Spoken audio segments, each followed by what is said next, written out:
ये इस मानहवा का दूसरा सीजन है, इसलिए अगर आपने अब तक इसका पिछला सीजन नहीं देखा तो यहाँ आई बटन पे या नीचे डिस्क्रिप्शन में दिए गए लिंक पे जाकर पहले उसे देख ले। तो चलिए बिना कोई वक्त गवाए इस पार्ट को स्टार्ट करते हैं। तो पिछले पार्ट में हमने देखा कि द येलो टर्बन रिबेलियन खत्म हो चुका था और साथ ही साल 185 स्टार्ट हो चुका था। वॉनहुआ अपने साथियों के साथ वानशेंग नाम की जगह जाने के लिए निकल पड़ा था, लेकिन रास्ते में उसका सामना येलो टर्बन आर्मी के कुछ बचे हुए रिबल से हो जाता है। वॉनहुआ ने अपने गार्ड्स के साथ मिलकर कुछ ही पल में उन लोगों को खत्म कर दिया।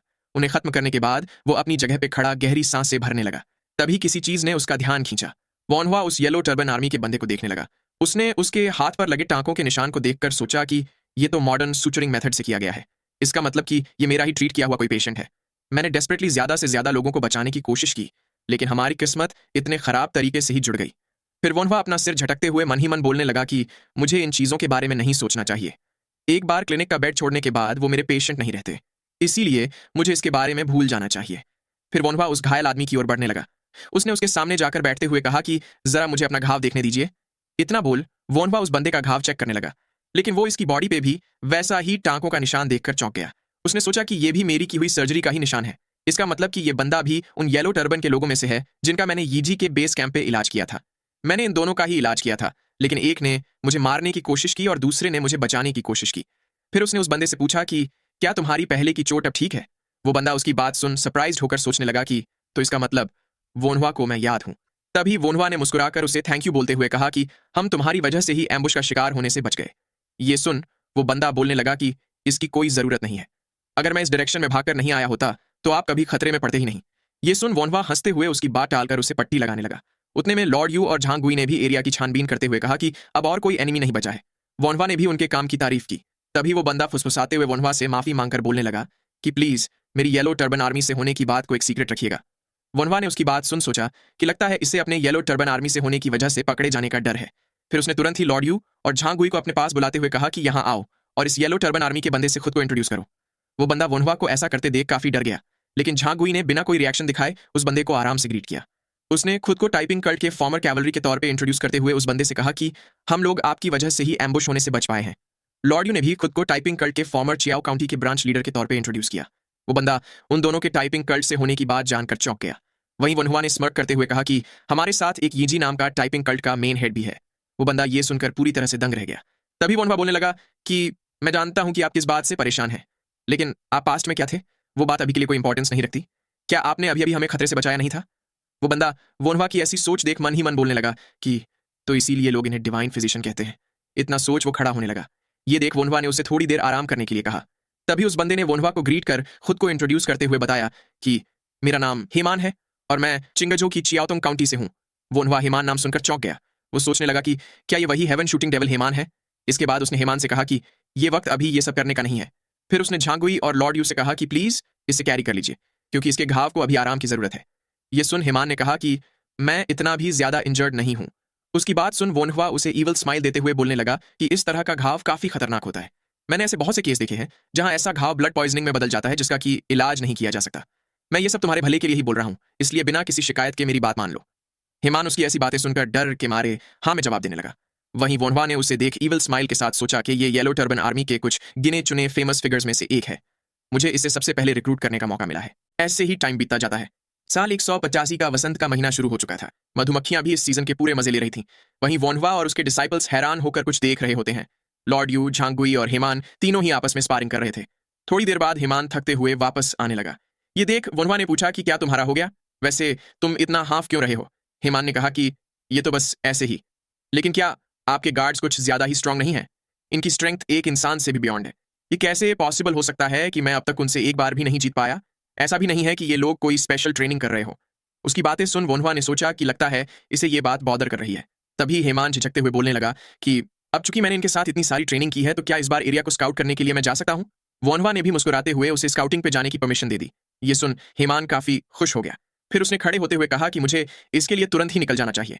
इतना बोल वो वहां से जाने लगा। वहीं पीछे बैठा वोनहुआ उसे देख सोच रहा था कि लगता है हेमान कुछ ज्यादा ना कर पाने की वजह से खुद को दोष दे रहा है, इसलिए उसे ऐसे कभी कभार बाहर भेजना गलत नहीं होगा। तभी वोनहुआ की बैग का पट्टा टूट गया। वो ये देखकर चौंक गया। उसका सामान बैग टूटने से नीचे बिखर चुका था। सियोन भी ये देखकर परेशान हो गई। वोनहुआ ने उससे कहा कि चिंता की कोई बात नहीं है।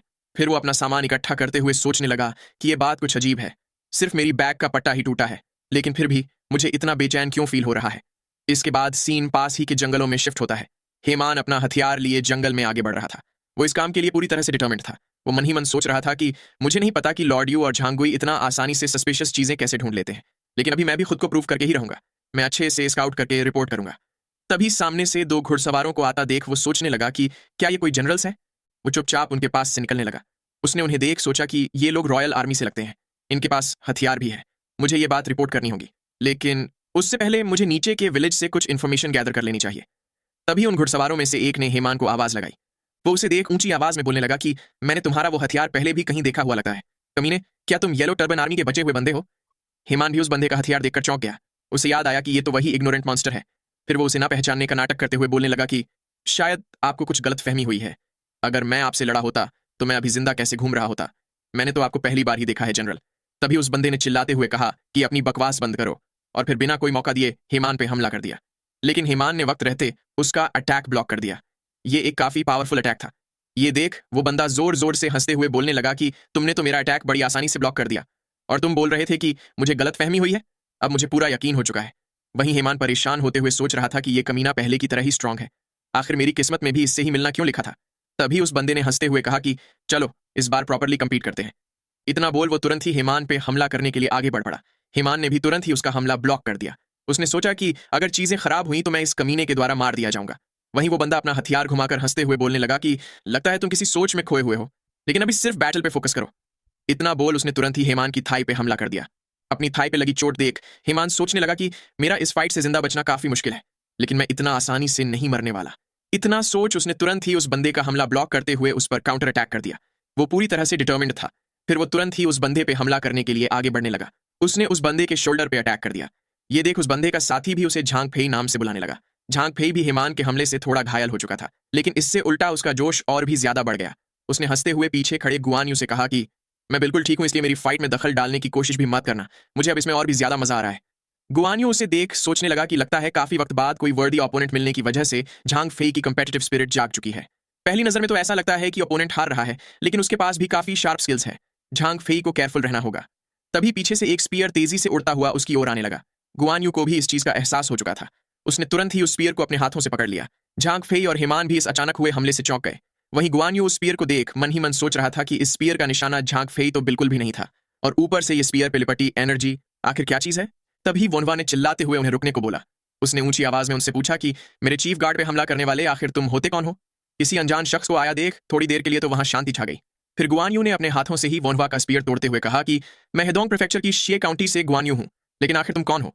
उसकी बात सुन वोनवा हल्के से मुस्कुराते हुए सोचने लगा कि जैसा मैंने सोचा था वैसे ही ये गुआन यू है। इसका मतलब कि वो बियर्ड वाला बंदा पक्का झांग फेई ही होगा। गुआन यू और झांग फेई, मुझे नहीं पता कि यहाँ क्या हुआ है, लेकिन लगता है कि ये लोग इस मामले को इतना आसानी से नहीं छोड़ने वाले। इतना सोच उसने तुरंत ही अपना फ्लैग दिखाते हुए कहा कि हिस मैजेस्टी द इंपीरियर के ऑर्डर से मैं अटेंडिंग इंपीरियल सेंसोरेट वोनवा इस एरिया को इंस्पेक्ट कर रहा हूं। उसकी बात सुनकर गुआन यू और झांग फेई दोनों ही चौंक गए। वो तुरंत ही अपने घोड़े पे से नीचे उतर आए। फिर गुआन यू ने वोनवा को पोलाइटली ग्रीट किया। तभी वोनवा ने सीरियस एक्सप्रेशन के साथ पूछा कि तुमने अभी भी मेरे सवाल का जवाब नहीं दिया। तुम लोग मेरे चीफ गार्ड पे हमला क्यों कर रहे थे? उसका सवाल सुन झांग फेई फ्रस्ट्रेट होकर हेमान को देखने लगा। तभी गुआन यू ने वोनवा को बताया कि हम जुओ काउंटी के मेडिकल सोल्जर्स के तौर पे येलो टर्बन आर्मी के बचे हुए लोगों का पीछा कर रहे थे। ये सुन वोनवा ने सीरियस एक्सप्रेशन के साथ पूछा कि क्या इसका मतलब तुम्हें यह लगता है कि मेरा chief guard yellow turban army का बंदा है? झांग फेई ने तुरंत ही झिझकते हुए कहा कि नहीं नहीं, बात ऐसी नहीं है, लेकिन ये बंदा मैंने जिस येलो टर्बन आर्मी से लड़ाई की थी वैसा ही हथियार पकड़े हुए था इसीलिए, और ऊपर से ये इतना स्ट्रांग है कि मैं कंफ्यूज हो गया। वोनवा भी झांग फेई को ऐसे एक्ट करता देख मन ही मन हंसते हुए सोचने लगा कि इतनी बड़ी बॉडी के साथ इसका ऐसा एक्ट करना बहुत ही क्यूट है। फिर उसने सोचा कि हेमान वाकई में एक येलो टर्बन आर्मी का बंदा है, लेकिन मैं ये बात इन्हें नहीं बता सकता। इतना सोच उसने उन्हें बताया कि ये बंदा मेरा चीफ गार्ड है। ये सुन गुआन यू और झांग फेई भी काफी परेशान हो गए। तभी पीछे से हेमान ने आगे आते हुए कहा कि इसमें इनकी भी गलती नहीं है, मैं इस एरिया को स्काउट कर रहा था और हमारे बीच कुछ मिसअंडरस्टैंडिंग हो गई। तभी वोनवा की नजर हेमान के खून निकल रहे घाव पर गई। वो तुरंत ही उसके पास जाकर घाव को चेक करने लगा। उसने घाव देख सोचा कि ये तो काफी गहरी चोट है, इसके मसल्स भी काफी डैमेज हो चुके हैं, क्या इसका लिगामेंट भी कट चुका होगा? इतना सोच उसने हेमान से कहा कि आप मेरा घोड़ा लेकर मेन बेस पे पहुंचो। सामने से हेमान मना करते हुए बोलने लगा कि मैं अटेंडिंग इंपीरियल सेंसरेट का घोड़ा लेने की हिम्मत कैसे कर सकता हूं। ये सुन वोनवा ने भड़कते हुए उससे कहा कि चुपचाप घोड़े पे बैठ जाओ, इससे पहले कि मैं तुम्हें नॉक करके उसके ऊपर फेंक दूं। हेमान भी डरते हुए उसकी बात मानकर घोड़े पे बैठकर जाने लगा। उसके जाने के बाद वोनवा ने अपने पीछे खड़े गुआन यू और झांग फेई को देखा। उसने उन्हें कहा कि तुम लोग मुझे फॉलो करो। झांग फेई पूछने लगा कि क्या आप हमारी बात कर रहे हैं। वनहुआ ने सीरियस एक्सप्रेशन के साथ कहा कि बिना किसी आनाकानी के मेरे पीछे आओ। इतना बोल वो आगे बढ़ पड़ा। गुआन यू और झांग फेई भी चुपचाप उससे फॉलो करने लगे। ऐसे ही शाम हो जाती है। वापस अपने कैंप पहुंचकर वनहुआ ने ओबो से बेड तैयार करने को कहा। साथ ही उसने बियॉन से ब्रेजियर और सियोन से बैंडेज और लिकर तैयार करने को कहा। वहीं पीछे बैठा झांग फेई फुसफुसाते हुए गुआन यू से पूछने लगा कि क्या हुआ, तो वो वाकई में अटेंडिंग इंपीरियल सेंसरेट है? क्या ये हमें बेवकूफ तो नहीं बना रहा ना? गुआन यू ने वनहुआ को देखते हुए कहा कि मैं भी इस बात से सरप्राइज हूं कि हुआ तो वो अटेंडिंग इंपीरियल सेंसरेट है, लेकिन जो चीज मुझे और भी ज्यादा हैरान कर रही है वो है उसकी इतनी इनक्रेडिबल एनर्जी। तभी झांग फेई ने पूछा कि अटेंडिंग इंपीरियल सेंसरेट ने हमें यहाँ क्यों बुलाया होगा? गुआन यू ने कहा कि तुमने उसके चीफ गार्ड को हर्ट किया है, इसलिए ये ऑब्वियस है कि तुम्हें अपनी गलतियों की अकाउंटेबिलिटी लेनी होगी। तभी झांग फेई अपने शोल्डर में हो रहे दर्द से इरिटेट होकर बोलने लगा कि चोट सिर्फ उसे ही नहीं लगी। इतना बोल वो अपने घाव को देखने लगा। उसने मन ही मन सोचा कि ये वाकई में बुरा हुआ, मुझे लगता है कि ये कोई हल्की चोट नहीं है। तभी वनहुआ ने उसके पास आते हुए पूछा कि तुम वहां क्या कर रहे हो? टेंट के अंदर आओ, क्योंकि तुम्हें भी इलाज की जरूरत है।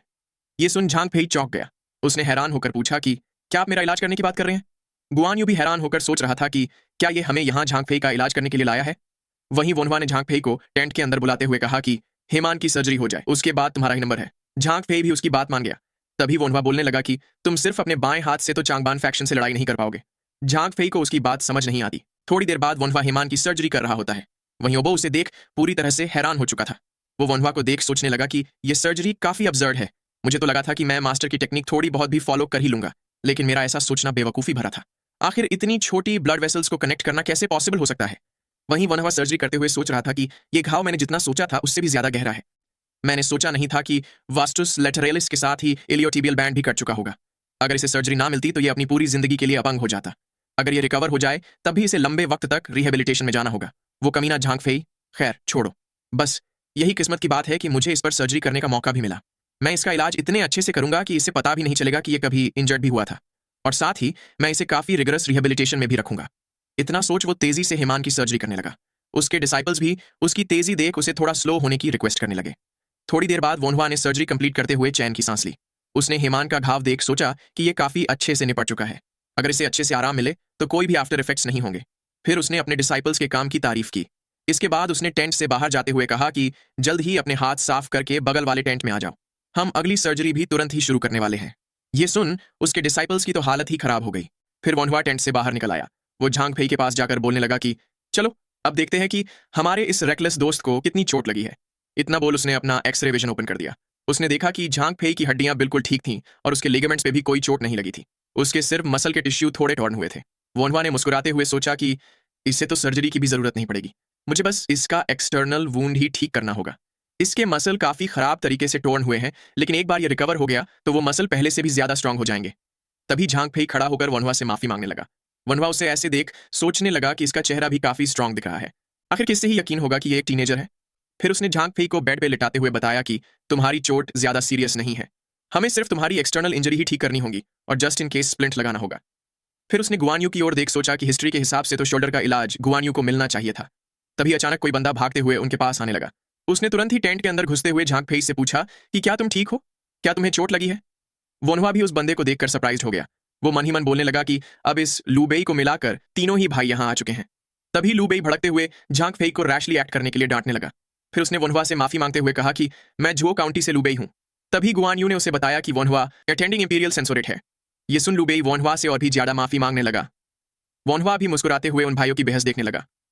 फिर वनहुआ ने उन्हें बताया कि झांग फेई की ट्रीटमेंट कंप्लीट हो चुकी है, लेकिन फिर भी इसकी पट्टी अगले 1 महीने तक मत खोलना। तभी बियॉन ने वहां आते हुए वनहुआ को बताया कि हेमान को होश आ चुका है। थोड़ी देर बाद वनहुआ हेमान के पास पहुंचाया। उसने मुस्कुराते हुए उसे बताया कि सर्जरी अच्छे से हो चुकी है, अगर तुम अच्छे से अपने रिहेबिलिटेशन पे फोकस करो तो सब कुछ पहले की तरह ही नॉर्मल हो जाएगा। तभी हेमान बोलने लगा कि मुझे भी काफी राहत फील हो रही है। मुझे गुस्सा आ रहा है क्योंकि उस सो कॉल्ड मेडिकल सोल्जर ने मेरा पैर घायल कर दिया, लेकिन फिर भी मुझे ऐसा लग रहा है जैसे मेरे दिल से कोई बोझ हट चुका हो। ऐसा लगता है कि मैंने अपने खराब कर्मों की भरपाई कर ली है, या फिर शायद ऐसा इसलिए है क्योंकि आपके जैसे डिवाइन फिजिशियन ने मेरा इलाज किया है। वहीं झांग फेई टेंट के बाहर खड़ा उनकी ही बातें सुन रहा था। हेमान वनहुआ से बोल रहा था कि अगर मैं आपको फॉलो करूं और थोड़े अच्छे काम करूं तो शायद किसी दिन मेरे दिल का ये बोझ पूरी तरह से खत्म हो जाएगा। ये सुन वनहुआ ने उसे ईवल स्माइल देते हुए कहा कि ये सब तो ठीक है, लेकिन अगर तुम ऐसे ही चोट लगवाते रहे तो मैं भी गुस्सा हो जाऊंगा। हेमान ने भी डरते हुए बताया कि मैं इस बात को ध्यान में रखूंगा। फिर वनहुआ ने उसे कहा कि अगर कोई पूरे दिल से बदलना चाहे तो ये उतना भी मुश्किल नहीं है। झांग फेई भी उनकी बातें सुनकर वहां से जाने लगा। ऐसे ही कुछ और दिन बीत जाते हैं। शाम के वक्त लू बेई सबको ड्रिंक करने के लिए बोल रहा होता है। सारे लोग साथ मिलकर हंसी मजाक करते हुए ड्रिंक करने लगे। वोनवा ने भी ये देखकर सोचा कि शायद लू बेई अल्कोहल और मीट देकर माहौल हल्का करने की कोशिश कर रहा है। वैसे अगर देखा जाए तो उसकी सोशल स्किल्स वाकई में काबिले तारीफ है। उसने लॉर्ड यू, जो कि लोगों के साथ हैंग आउट करने से नफरत करता है, उसे भी अपने साथ मिला लिया। इसे देखकर मुझे झांग लियांग की याद आ रही है। क्या वो ब्रैड ठीक तो होगा ना? तभी अचानक कोई उठकर वहां से जाने लगा। ये झांग फेई होता है। वो टेंट से बाहर निकल आया। फिर उसने हेमान के पास जाकर बैठते हुए पूछा कि तुम यहाँ बाहर बैठकर इतना मिजरेबल क्यों एक्ट कर रहे हो? हेमान ने बिना किसी एक्सप्रेशन के कहा कि मुझे शोर शराबा पसंद नहीं है। तभी झांग फेई बोलने लगा कि जिस हिसाब से तुम आसमान को देख रहे थे, मुझे तो लगा कि तुम हेवनली सीक्रेट्स पढ़ने वाले टाइपिंग कल्ट के मेंबर हो। ये सुन हेमान चौंक गया। फिर झांग फेई ने उस पर ऐसे अचानक से हमला करने के लिए माफी मांगी। उसने आगे कहा कि मैं बातें करने में ज्यादा अच्छा नहीं हूं, लेकिन मैं समझता हूं कि लोग बदल सकते हैं। मुझे उम्मीद है कि तुम आगे से कोई बुरा काम नहीं करोगे। हेमान ने पूछा कि लेकिन तुम्हें यह पता कैसे चला? झांग फेई ने झिझकते हुए कहा कि यह बात अभी मेरे भाई गुआन यू को नहीं पता, इसलिए इसे ऐसे ही रहने देना। फिर उसने आगे हेमान से कहा कि ज्यादातर येलो टर्बन आर्मी के मेंबर्स तो किसान ही होते हैं। ये सुन हेमान ने बताया कि मैं एक ऑफिशियल हुआ करता था। झांग फेई ने कहा कि लगता है तुम्हारे पास रिश्वत देने के पैसे नहीं होंगे। फिर उसने अपने पास से एक अल्कोहल की बोतल निकाल दी। उसने हेमान को बोतल दिखाते हुए पूछा कि क्या तुम इसे पीना चाहोगे? हेमान ने भी मुस्कुराते हुए उसे हाँ में जवाब दिया। तभी अचानक किसी ने उन्हें पीछे से पकड़ लिया। वो दोनों भी उसे यहाँ देखकर चौंक गए। वोनवा गुस्सा होते हुए उनसे पूछने लगा कि चोट लगने के बाद भी तुम्हारी अल्कोहल ड्रिंक करने की हिम्मत कैसे हुई? वो दोनों भी वोनवा को यहाँ देखकर डर के मारे माफी मांगने लगे। ऐसे ही एक महीना और बीत जाता है। टेबल पे बैठकर चाय पीते हुए लू बेई बोल रहा था कि अटेंडिंग इंपीरियल सेंसरेट कोई आम इंसान नहीं है। झांग फेई ने भी अपना हाथ हिलाते हुए कहा कि देखो, ये एकदम ठीक हो चुका है। ये सुन लू बेई ने कहा कि मैं उसके मेडिकल आर्ट्स की बात नहीं कर रहा। उस बंदे ने लोगों का दिल जीत रखा है। वो ऐसा बंदा है जो बिना आगे आए भी लोगों को अट्रैक्ट करने की पावर रखता है। उसे ऑलरेडी हुआतुओं के साथ ही गॉड फिजिशियन भी कहा जाता है। मैं सोच भी नहीं सकता कि वक्त के साथ वो कितना ग्रेट इंसान बन जाएगा। हम शायद कोई गवर्नमेंट पोजीशन तो नहीं पा सकते, लेकिन क्या हमने ग्रेट कॉज को परस्यू करने का डिसीजन नहीं लिया था? मुझे लगता है कि दुनिया अभी और भी गहरे केओस में गिरने वाली है, और ऐसे में लोग किसी स्ट्रांग पर्सन को फॉलो करना चाहेंगे। लेकिन हुआतुओं ने पहले से ही लोगों का दिल जीत रखा है, और मैं इस बात से चिंतित हूं। ये सुन झांग फेई पूछने लगा कि इसमें चिंता करने की क्या बात है? वो तो सिर्फ एक अच्छा फिजिशियन ही है ना? गुआन यू ने भी उसकी बात से अग्री किया। उसने आगे पूछा कि क्या तुम्हें लगता है कि येलो टर्बन आर्मी आसानी से सप्रेस हो जाती अगर हुआतुओं ने उन्हें सपोर्ट किया होता? अगर इंपीरियल फैमिली को चैलेंज करने की चाह रखने वाले लोगों ने हुआतुओं को रिक्रूट कर लिया होता, तो येलो टर्बन आर्मी का सामना करना और भी मुश्किल होता। आगे लू बेई ने कहा कि मुझे नहीं लगता कि हुआतुओ कभी इंपीरियल फैमिली के अगेंस्ट जाएगा, लेकिन ऐसे बंदे जरूर होंगे जो उसका फायदा उठाना चाहते हो। मुझे उसी बात की चिंता है। मुझे उम्मीद है कि ऐसा कुछ ना हो। तभी झांग फेई बोलने लगा कि ये तो बहुत ही आसान है। आपको बस एक हाई रैंकिंग ऑफिशियल बनना है और इस कंट्री को एकदम पीसफुल बनाना है। इससे आप फिजिशियन वोनहुआ को और इस दुनिया के लोगों को सबको ही बचा पाएंगे। उसकी बात सुन लू बेई ने हंसते हुए कहा कि मैं तो बेमतलब की चिंता कर रहा था। मुझे भी कम से कम एक परमानेंट पोजीशन तो ले ही लेनी चाहिए। वहीं बाहर खड़ा वोनहुआ उनकी ही बातें सुन रहा था। वो मन ही मन बोलने लगा कि शायद ये लोग ऐसा सोच रहे हैं कि अगर चीजें केओटिक हो जाएं तो उन्हें कम से कम इंपीरियल महल को तो बचाना ही चाहिए। लेकिन असली केओस भरे दिनों की तो अभी शुरुआत भी नहीं हुई। लू बेई जल्द ही खुद को एक केओटिक वॉर के बीच में खड़ा हुआ पाएगा, और वो भी इस दुनिया के 3 में से एक पिलर के तौर पे। लू बेई एक ऐसा बंदा जो टैलेंटेड लोगों को इकट्ठा करना चाहता है। वहीं काओ काओ एक ऐसा बंदा है जो अग्रेसिवली अपने टैलेंटेड लोगों का नेटवर्क बढ़ा रहा है। क्या चीजें और भी मेसी हो जाएगी अगर मैं भी इसमें इन्वॉल्व हो गया? इसका पता तो मैं भी नहीं लगा सकता। अगर चीजें ज्यादा खराब हो गई तो मैं गोगुरियो भाग जाऊंगा। इसके बाद हमें लोयांग सिटी का सीन दिखाया जाता है। ये होता है काओ फैमिली का रेजिडेंस। किसी ने एक कागज बढ़ाते हुए उसे पढ़ने को कहा। ये काओ काओ के ग्रैंडफादर यूनक काओ तेंग होते हैं। सामने से काओ काओ के फादर जुगाओ ने लेटर खोलते हुए पूछा कि ये क्या है? काओ तेंग ने बताया कि ये एक डील है जो कि हुआंग वान ने मुझे प्रपोज की है। अगर आप लोगों को नहीं याद कि ये हुआंग वान कौन है, तो ये वही चांसलर चांगगुई का अंकल है जिनके की पेट का कैंसर वोनहुआ ने ठीक किया था। काओ तेंग की बात सुन जुगाओ बोलने लगा कि मैंने तो सोचा था कि वांग वान ने ग्रैंड कमांडेंट की पोजीशन पे गिव अप कर दिया होगा, लेकिन ये तो अभी भी ऐसे एम्बिशंस छिपाए बैठा है। क्या वो ये चाहता है कि हम उसके बंदों को गवर्नमेंट पोजीशन पे रखें? काओ तेंग ने कहा कि शायद वो ग्रैंड कमांडेंट की पोजीशन से रिजाइन करने के बदले हमसे खुद की इज्जत बचाने के लिए मदद मांग रहा है, और वैसे भी वो ऑफिशियल पोजीशन कोई इतनी भी इंपॉर्टेंट नहीं है। इसके बारे में सोच कर देखो जुगाओ, अगर उसमें कोई एम्बिशंस बचे होते तो क्या तुम्हें लगता है कि वो अब तक जिंदा होता? ऐसी ऑफिशियल पोजीशन चूज करो जिसकी हमें जरूरत ना हो, और उसका आधा हिस्सा उसे दे दो ताकि वो भी अपनी इज्जत बचा पाए। जुगाओ ने भी उसकी बात से अग्री कर लिया। फिर जुगाओ ने काओ काओ को अपने पास बुलाया। उसने उसे वो लेटर दिखाते हुए कहा कि ग्रैंड कमांडेंट की पोजीशन वैसे भी तीनों मिनिस्ट्रीज में सबसे लो होती है, इसलिए ऐसी ऑफिशियल पोजीशन चूज करो जो कि तुम्हारे लिए यूजलेस हो, ना कि मेरे लिए। वहीं काओ तेंग मन ही मन बोलने लगा कि मैं सोच ही रहा था कि इन्होंने एक आम सी ग्रैंड कमांडेंट की पोजीशन के लिए 100 मिलियन कॉइन्स क्यों खर्च किए। क्या ये सब इसलिए किया गया था ताकि काओ काओ स्टेप बाय स्टेप ग्रो करके हमारी काओ फैमिली को प्रेस्टीजियस फैमिलीज में शामिल कर सके? वहीं काओ काओ ने भी अपने फादर के हाथ से वो लेटर ले लिया, लेकिन तभी लेटर में कुछ पढ़कर वो हैरान हो गया। उस लेटर में वोनवा की अटेंडिंग इंपीरियल सेंसोरेट की पोजीशन भी शामिल थी। ये देख जुगाओ ने पूछा कि क्या तुम इसे जानते हो। काओ ने उसे हाँ में जवाब देते हुए बताया कि ये मेरा स्वॉर्न ब्रदर है। काओ तेंग भी ये सुन पूछने लगा कि क्या इसका मतलब जिस फिजिशियन ने हुआन गुआन के पेट का इलाज किया था वो तुम्हारा स्वॉर्न ब्रदर है। ये तो वाकई में काफी इंटरेस्टिंग है। फिर हमें 1 महीने बाद लुयांग सिटी में ही हुआन फैमिली का रेजिडेंस दिखाया जाता है। वोनवा चौंकते हुए पूछने लगा कि क्या इसका मतलब ये है कि अब मैं असिस्टेंट इंपीरियल सेंसरेट बन चुका हूँ। ग्रैंड कमांडेंट, ये तो बहुत ही एब्सर्ड है। ये सुन हुआंग ने उसे बताया कि ये बात पहले ही डिसाइड हो चुकी है, इसलिए इसे आराम से एक्सेप्ट कर लो। सामने से वोनहुआ बोलने लगा कि लेकिन मैं एक हाई रैंकिंग ऑफिशियल बनकर इंपीरियल महल से बंधना नहीं चाहता। हुआंग ने उसे समझाते हुए बताया कि महल से बंधने का काम पैलेस असिस्टेंट इंपीरियल सेक्रेटरी का होता है, ना कि असिस्टेंट इंपीरियल सेंसरेट का। वोनहुआ भी ये सुन झेपते हुए बोलने लगा कि लेकिन मैंने तो अब तक अटेंडिंग इंपीरियल सेंसरेट का काम भी ठीक से नहीं किया। हुआंग ने कहा कि हाँ, मैंने भी पहली बार ऐसा कोई अटेंडिंग इंपीरियल सेंसरेट देखा है जिसने कोई रिपोर्ट ही नहीं बनाई। वैसे काओ सोंग यानी कि जुगाओ ने भी ग्रैंड कमांडेंट की पोजीशन खरीद ली है। ये सुन वोनहुआ हैरान होकर सोचने लगा कि तो इसका मतलब उस बंदे ने फाइनली 100 मिलियन उड़ाई दिए। हुआंग ने आगे कहा कि लेकिन असली प्रॉब्लम है वो काओ तेंग। उसके पास अब ज्यादा वक्त नहीं बचा, इसलिए वो पक्का कोई स्कीम बना रहा होगा ताकि काओ फैमिली का नाम आगे भी लंबे वक्त तक याद रखा जाए। इसका मतलब है कि वो नहीं चाहता कि फ्यूचर में उसकी फैमिली को एक अपस्टार्ट या यूनक फैमिली के तौर पे बुलाया जाए। युआन फैमिली एक प्रेस्टिजियस फैमिली है जिसने 4 जनरेशंस में 3 हाई रैंकिंग ऑफिशियल्स प्रोड्यूस किए हैं। वोनहुआ ने भी मन ही मन सोचा कि ये बात तो सही बोल रहे हैं। तभी हुआंग ने उसकी ओर इशारा करते हुए कहा कि मैंने इसके लिए काफी सारा ट्रबल झेला है, क्योंकि अगर कुछ भी गलत होता तो तुम्हारी जान पे बना सकती थी।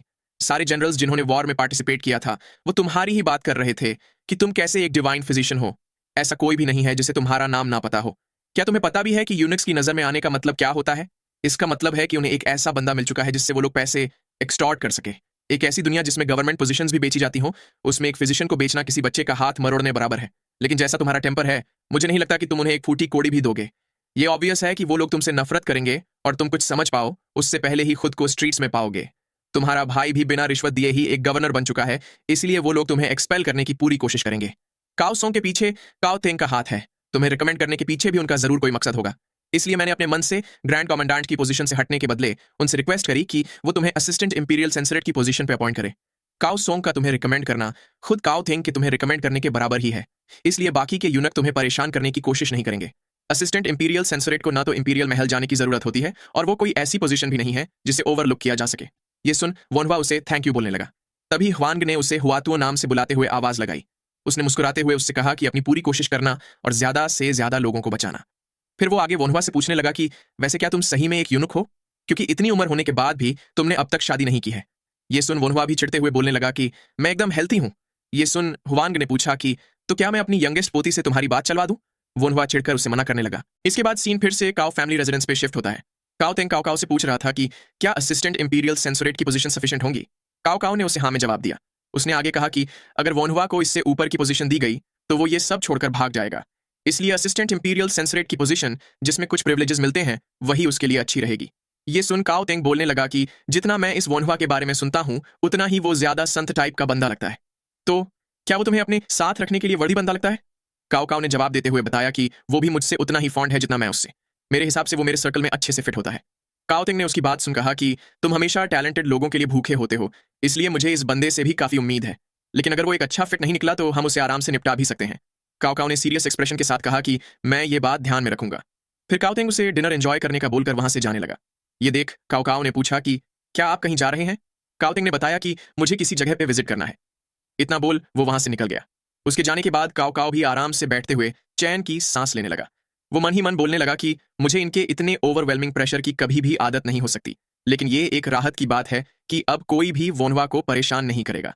जिन लोगों को ग्रैंड कमांडेंट हुआंग ने सजेस्ट किया है उन्हें अभी के लिए तो गवर्नमेंट पोजीशन मिल जाएगी, लेकिन अगर वो मेरे फादर के अंडर काम करने से मना करेंगे तो शायद उन्हें अपनी जान से हाथ धोना होगा। और मुझे नहीं लगता कि वोनहुआ इतनी आसानी से मेरे फादर के अंडर काम करेगा। मुझे माफ करना वोनहुआ, लेकिन मैं तुम्हारे लिए इतना ही कर सकता हूँ। मुझे उम्मीद है कि तुम्हें इस फिल्थी वॉर में ना खींचा जाए। फिर सीन शिफ्ट होता है और हमें हुआंग फैमिली रेजिडेंस दिखाया जाता है। वोनहुआ आराम से रेजिडेंस के बैकयार्ड में बैठा होता है। वो खुश होते हुए सोच रहा था कि मुझे ऐसे आराम किए हुए काफी लंबा वक्त हो चुका है। तभी वहां पर कोई आ पहुंचा। उसने वोनहुआ से पूछा कि क्या तुम ही वो हो जिसने ग्रैंड कमांडेंट के पेट का इलाज किया था? ये बंदा काओ काओ का ग्रैंडफादर काओ तेंग होता है। वोनहुआ उसे देख सोचने लगा कि जिस हिसाब से ये बंदा हुआन गुआन का नाम ले रहा है ये जरूर कोई हाई रैंकिंग ऑफिशियल होगा, और उसके पीछे खड़ा गार्ड भी काफी स्ट्रांग लग रहा है। इतना सोच उसने काओ तेंग को ग्रीट करते हुए कहा कि हाँ, मैं ही वो बंदा हूं जिसने ग्रैंड कमांडेंट का इलाज किया था। ये सुन काओ तेंग बोलने लगा कि तुम तो काफी यंग दिख रहे हो। लेकिन मैं तुम्हारी बात मान लेता हूँ क्योंकि तुमने ग्रैंड कमांडेंट का नाम लिया है। वैसे मैं यहाँ इसलिए आया हूँ क्योंकि मैंने सुना था कि तुम्हारी मेडिकल स्किल्स काफी एक्स्ट्रॉर्डिनरी है। वोनहुआ भी ये जानकर सरप्राइज्ड हो गया कि ये बंदा एक पेशेंट है। उसने काओ थेंग को अपने पीछे रेजिडेंस के अंदर आने के लिए कहा। क्लिनिक में पहुंचकर उसने काओ थेंग से बेड पे लेट जाने को कहा ताकि वो उसका इलाज कर सके। फिर उसने कहा कि मैं सबसे पहले आपकी पल्स चेक करना चाहूंगा। काओ थेंग की पल्स चेक करते हुए उसने सोचा कि इसकी यांग एनर्जी काफी वीक है और यिंग एनर्जी काफी स्ट्रांग है। ये चीज इसकी उम्र के हिसाब से थोड़ी अनयूजुअल है और ये भी अजीब है कि इसकी किडनी और ब्लैडर की मेरिडियन इतनी लो है। एक ओवरवेट बूढ़ा व्यक्ति जिसकी पल्स ऐसा इंडिकेट कर रही हो कि उसकी किडनी या ब्लैडर में डैमेज है। इतना सोच वोनहुआ ने अपना एक्सरे विजन ओपन कर दिया। उसने देखा कि काओ थेंग को यूरिटीरल स्टोन्स हुए थे। ये देख उसने चैन की सांस लेते हुए सोचा कि ये खराब है, लेकिन उससे भी बड़ा इश्यू ये है कि ये कोई क्रिटिकल बीमारी नहीं है। वोनहुआ को पास्ट का सीन याद आने लगा जब वो ऐसी ही बीमारी से जूझ रहे पेशेंट को देख अपने प्रोफेसर से बोल रहा था कि अगर ऐसा ही चलता रहा तो ये मर जाएगा। ये सुन उसके प्रोफेसर ने बताया कि यूरिनरी स्टोन्स होने की यही सबसे खतरनाक बात है कि उन्हें मौत जैसा दर्द होगा लेकिन वो मरेंगे नहीं। स्टोन्स किडनी में, यूरिटर्स में, ब्लैडर में और यूरिथ्रा में हो सकते हैं, लेकिन सबसे ज्यादा पेनफुल होते हैं यूरिटीरल स्टोन्स। वोनहुआ ये सब याद करते हुए मन ही मन बोलने लगा कि ये अच्छी बात है कि स्टोन्स हाल फिलहाल में ही फॉर्म हुए हैं और इसका दर्द अभी ज्यादा बड़ा नहीं है। फिर उसने काओ थेंग से अपनी साइड के बल लेटने को बोला। फिर वो उसकी पीठ पर हाथ मारते हुए सोचने लगा कि अगर ये दर्द होने के बाद यहाँ आया होता तो अभी ये जमीन पर रेंग रहा होता। लगता है कि ये अपनी हेल्थ का काफी अच्छे से ख्याल रखता है। तभी काओ थेंग वोनहुआ का हाथ लगते ही दर्द से चीख पड़ा। उसके चीखने की आवाज पूरे ह्वान फैमिली रेजिडेंस में गूंजने लगी। वोनहुआ भी ये देख सोचने लगा कि मैंने तो सिर्फ हल्का सा ही टच किया था। तभी काओ थेंग ने वोनहुआ का हाथ पकड़ लिया। वो दर्द से जूझते हुए उससे पूछने लगा कि मुझे फिर से इतना दर्द क्यों हो रहा है। कोर्ट फिजिशियन ने तो कहा था कि ये क्यूर हो चुका है और 10 दिन पहले ये इतना भी दर्द नहीं कर रहा था। वोनहुआ उसकी बात सुन बोलने लगा कि ये कोई ऐसा दर्द नहीं है जिसे पेन किलर से कम किया जा सके। आपको पक्का कम यूराइन फील होता होगा। और क्या आपके यूराइन में ब्लड नहीं निकलता? क्या आपको पेशाब लगने पर भी डिफिकेट करने में मुश्किल नहीं होती? आपको पक्का ऐसा फील होता होगा जैसे कि चाकू या फिर गर्म स्कीवर से स्टैब किया जा रहा हो। काओ थेंग वोनहुआ का डायग्नोसिस सुन सोचने लगा कि ये लड़का तो वाकई में डिवाइन फिजिशियन है। वोनहुआ ने आगे कहा कि आपको 7-8 मिनट्स तक दर्द होता होगा और फिर 15 मिनट तक कुछ ना होके फिर से 7-8 मिनट तक दर्द होता होगा और ये चीज ऐसे ही रिपीट होती होगी। काओ थेंग तुरंत ही बोलने लगा कि तुमने जो भी बोला वो सब सच है। आखिर मुझे ये कैसी बीमारी हुई है? वोनहुआ ने हंसते हुए कहा कि ये तो राहत की बात है। ये बस आम से यूरिनरी स्टोन है। ये एक ऐसी डिजीज है जिसमें कि किडनी से ब्लैडर तक का वो पाथ जिससे यूरिन फ्लो होता है उसमें स्टोन जमा हो जाते हैं। ये बीमारी ज्यादातर उनको होती है जो काफी कम पानी पीते हो, लगातार अल्कोहल कंज्यूम करते हो और ग्रीजी और सॉल्टी खाना खाते हो। ये स्टोन्स और भी ज्यादा जल्दी फॉर्म हो जाते हैं अगर आपकी फिजिकल एक्टिविटी और एक्सरसाइज कम हो। ये राहत की बात है कि आपके स्टोन्स अभी ज्यादा बड़े नहीं हैं। ऐसा लगता है कि आपको सर्जरी की जरूरत नहीं पड़ेगी। सबसे पहले हम एक सिंपल ट्रीटमेंट से शुरुआत करेंगे। इतना बोल उसने बाहर खड़े गार्ड को आवाज लगाकर अपनी मदद करने के लिए अंदर बुलाया। फिर वोनहुआ ने काओ थेंग से पूछा कि क्या आपको ठीक तो फील हो रहा है ना? काओ थेंग ने बताया कि मुझे अनकंफर्टेबल फील नहीं हो रहा। फिर उसने आगे कहा कि कोर्ट फिजिशियन को तो ये भी नहीं पता था कि ये कौन सी डिजीज है, लेकिन तुमने तो मेरे सिम्टम्स भी सही से बता दिए। अब मुझे समझ आया कि लोग तुम्हें हुआतुओ क्यों बुलाते हैं। फिर उसने वोनहुआ से पूछा कि वैसे ट्रीटमेंट का क्या प्लान है। वोनहुआ ने सामने के पहाड़ की ओर इशारा करते हुए कहा कि ये तो बहुत ही सिंपल है। आपको बस उस पहाड़ की चोटी तक पहुंचकर वापस आना है। इससे फर्क नहीं पड़ता कि आपको कितनी देर लगेगी, इसलिए आपको खुद के दम पर चलते हुए ही वहां तक जाना होगा। काओ थेंग उसकी बात सुन भड़कते हुए बोलने लगा कि ट्रीटमेंट के नाम पर पहाड़ चढ़ना और उतरना बहुत ही रिडिकुलस है। क्या तुम मुझे परेशान करने की कोशिश कर रहे हो? सामने से वोनहुआ ने पूछा कि भला मैं आपको परेशान करने की कोशिश क्यों ही करूंगा? मैं तो एक फिजिशियन हूं। फिजिशियंस अपने पेशेंट्स को परेशान नहीं करते। उसकी बातें सुन काओ थेंग हैरान होकर सोचने लगा कि तो इसीलिए काओ काओ इसे इतना प्रोटेक्ट करने की कोशिश कर रहा था क्योंकि ये इस टाइप का इंसान है। फिर उसने वोनहुआ से कहा कि मेरे ग्रैंडसन ने बताया था कि उसका एक स्वॉन ब्रदर भी है। लगता है कि उसे इंसानों को पहचानना अच्छे से आता है। स्वॉन ब्रदर की सुन वोनहुआ सोचने लगा कि क्या इसका मतलब ये बंदा काओ थेंग है? ये जानकर वो तुरंत ही अपना इंट्रोडक्शन देते हुए काओ थेंग को ग्रीट करने लगा। फिर वोनहुआ काओ थेंग से माफी मांगकर कुछ बोलने लगा। ये देख काओ थेंग ने सोचा कि क्या इसका मतलब ये सही में अब तक मुझे परेशान करने की कोशिश कर रहा था? अगर ऐसा हुआ तो मैं इसे ऐसे ही नहीं छोड़ूंगा। तभी वोनहुआ ने कहा कि आपको फिर भी पहाड़ तो चढ़कर उतरना ही पड़ेगा। आपको जल्दी करनी चाहिए, इससे पहले कि शाम हो जाए। क्या मैं आपको ज्वाइन करूं? उसकी ऐसी बातें सुन काओ थेंग फ्रस्ट्रेट होकर मन ही मन बोलने लगा कि आखिर काओ काओ इस ब्रैट को कैसे झेल लेता है। फिर हमें थोड़ी देर बाद का सीन दिखाया जाता है। ये पास ही का एक पहाड़ होता है। काओ थेंग हांफते हुए काफी मुश्किल से पहाड़ चढ़ रहा होता है। उसे ऐसा करते हुए 4 घंटे हो चुके थे। थोड़ी देर बाद उसने कांपते हुए हाथों से अपने गार्ड से मेडिसिन मांगी। वो जल्दी जल्दी मेडिसिन पीते हुए सोचने लगा कि ऐसे तो मैं मर जाऊंगा। अगर ये मेडिसिन ना होती तो मैं कब का बेहोश हो चुका होता। क्या ये उस कमीने फिजिशियन की कोई चमत्कारी दवाई है? अगर वो ब्रैट डिवाइन फिजिशियन ना होता तो मैं कभी भी इस ट्रीटमेंट के लिए तैयार ना होता। लेकिन अगर ये सब करने के बाद भी मैं ठीक नहीं हुआ तो मुझे फर्क नहीं पड़ता कि वो काओ काओ का स्वॉन ब्रदर है। मैं उसे सबक सिखाकर ही रहूंगा। कुछ वक्त बाद हुआन रेजिडेंस में कोई वोनहुआ का नाम चिल्लाने लगा। काओ थेंग खुश होते हुए बोल रहा था कि स्टोन बाहर निकल चुके हैं। वो हंसते हुए भागकर वोनहुआ के पास जाने लगा। वोनहुआ भी उसे ऐसे भागकर अपनी ओर आता देख सरप्राइज्ड हो गया। तभी काओ तेंग ने वोनवा को बताया कि जैसा तुमने कहा था वैसे ही वो स्टोन मेरे यूरिन से बाहर आ गया। वो जैसा तुमने कहा था वैसा ही था। वोनवा भी ये जानकर उसे कॉन्ग्रेचुलेट करने लगा। काओ तेंग भी खुश होकर बोलने लगा कि अब मुझे दर्द नहीं झेलना पड़ेगा। तभी वोनवा ने उसे बताया कि आपको अभी भी ये बीमारी फिर से होने के 50% चांस है। आपके जैसे इंसान जो कि लगातार अल्कोहल पीता हो, फैटी और सॉल्टी खाना खाता हो और साथ ही ज्यादा पानी ड्रिंक ना करता हो और एक्सरसाइज भी ना करता हो, उसे तो ये बीमारी पक्का फिर से होगी। इस बार तो स्टोन छोटा था इसलिए वो नेचुरली बाहर निकल गया, लेकिन अगर वो बड़ा होता तो मुझे उसे निकालने के लिए आपका पेट खोलना पड़ता। आपको ज्यादा से ज्यादा पानी पीना है, अल्कोहल और मीट को अवॉइड करना है और फ्रूट्स खाना भी आपके लिए काफी बेनिफिशियल होगा। और साथ ही आपको हर रोज उस पहाड़ पे 1 घंटा चढ़ उतर करना है। ये भी बेहतर होगा अगर आप दिन में 2 घंटे लाइट एक्सरसाइज करें और हर 10 दिन में उसकी ड्यूरेशन 15 मिनट से बढ़ा दें। काओ तेंग उसकी बात सुनकर फ्रस्ट्रेट होते हुए बोलने लगा कि 1 घंटा इनफ है। फिर वोनवा सोचने लगा कि आखिर इन्होंने अब तक यूरिनरी स्टोन्स का दर्द झेला भी कैसे। उसने काओ तेंग से पूछा कि क्या आपको किसी और फिजिशियन ने भी कोई दवाई दी थी। काओ तेंग ने चिढ़ते हुए कहा कि उन कमीनों की दवाई घंटा कुछ काम करेगी, वो सब बस फिजूल की दवाइयां थी। लेकिन मैं उस दर्द को सहता गया। तुमने ही तो कहा था कि ये कोई डेडली डिजीज नहीं है। ये सुन वोनवा मन ही मन बोलने लगा कि लेकिन फिर भी इसे झेलना कोई आसान बात नहीं है। इसकी विल पावर वाकई में अमेजिंग है। फिर उसने काओ तेंग से कहा कि अगर आपको फिर भी दर्द हो तो आप मुझे बता सकते हैं। काओ तेंग ने भी उसकी बात से अग्री कर लिया। फिर हमें कुछ दिन बाद का सीन दिखाया जाता है। काओ काओ वनवा से बोल रहा था कि तुम्हें कैपिटल में आते ही मुझसे मिलने आ जाना चाहिए था। क्या एक स्वॉर्न ब्रदर के लिए तुम इतना भी नहीं कर सकते। वनवा भी उससे माफी मांगने लगा। ये देख काओ काओ ने मुस्कुराकर कहा कि मैं समझ सकता हूँ, क्योंकि तुम ग्रैंडफादर का इलाज कर रहे थे, लेकिन आखिर तुमने उनके साथ किया क्या है। वो आधे दिन तक सिर्फ तुम्हारे बारे में ही बातें किए जा रहे थे। वो सब कुछ इतना डिटेल में एक्सप्लेन कर रहे थे कि मैं तो तुम्हारा चेहरा भी इमेजिन कर पा रहा था। मैंने अपनी जिंदगी में पहली बार ग्रैंडफादर को किसी के बारे में इतना एक्साइटेडली बात करते हुए देखा है। सामने से वोनवा ने पूछा कि वैसे क्या वो हर रोज 1 घंटा एक्सरसाइज तो कर रहे हैं ना। ये सुन काओ काओ बोलने लगा कि तुम्हें अभी भी यही बातें सूझ रही हैं। वोनवा ने मुस्कुराते हुए कहा कि यही चीज सबसे ज्यादा इंपॉर्टेंट है। पेशेंट्स मुझ पर भरोसा करते हैं। मेरे पास चैरिटी के लिए भी इनफ पैसे हैं। मेरे दोनों भाई भी ऑफिशियल पोजीशंस पे अपनी ड्यूटी कर रहे हैं, इसलिए फैमिली में भी कोई इश्यूज नहीं है। और ऊपर से मुझे कहीं बंधने की भी जरूरत नहीं है। इससे ज्यादा मुझे और क्या ही चाहिए होगा। सामने से काओ काओ बोलने लगा कि अगर ऐसा ही है तो मुझे तुम्हें असिस्टेंट इंपीरियल सेंसरेट की पोजीशन देनी ही नहीं चाहिए थी। वोनवा ने भी तुरंत ही खुश होते हुए कहा कि तो फिर इसे किसी और को दे दीजिए। कोई बंदा जो कि वाकई में अच्छे से काम करेगा वो इस पोजीशन के लिए 1000 गुना बेहतर होगा। काओ काओ भी उसकी बात सुन अपना सिर पीटते हुए बोलने लगा कि तुम ऐसे पहले बंदे होंगे जो ऑफिशियल पोजीशन को एक्सेप्ट ना करने के लिए रिक्वेस्ट कर रहा है। वोनवा ने कहा कि ये सब तो बस नेशन की भलाई के लिए है। तभी किसी ने हंसते हुए दरवाजा खोल दिया। काओ तेंग कमरे में आते हुए बोलने लगा कि तुम्हारी इस रिक्वेस्ट में पैसे शामिल नहीं है, इसलिए मैं ये रिक्वेस्ट एक्सेप्ट नहीं कर सकता। उसे वहां देख वोनवा और काओ काओ दोनों ही खड़े होते हुए उसे बैठने को बोलने लगे।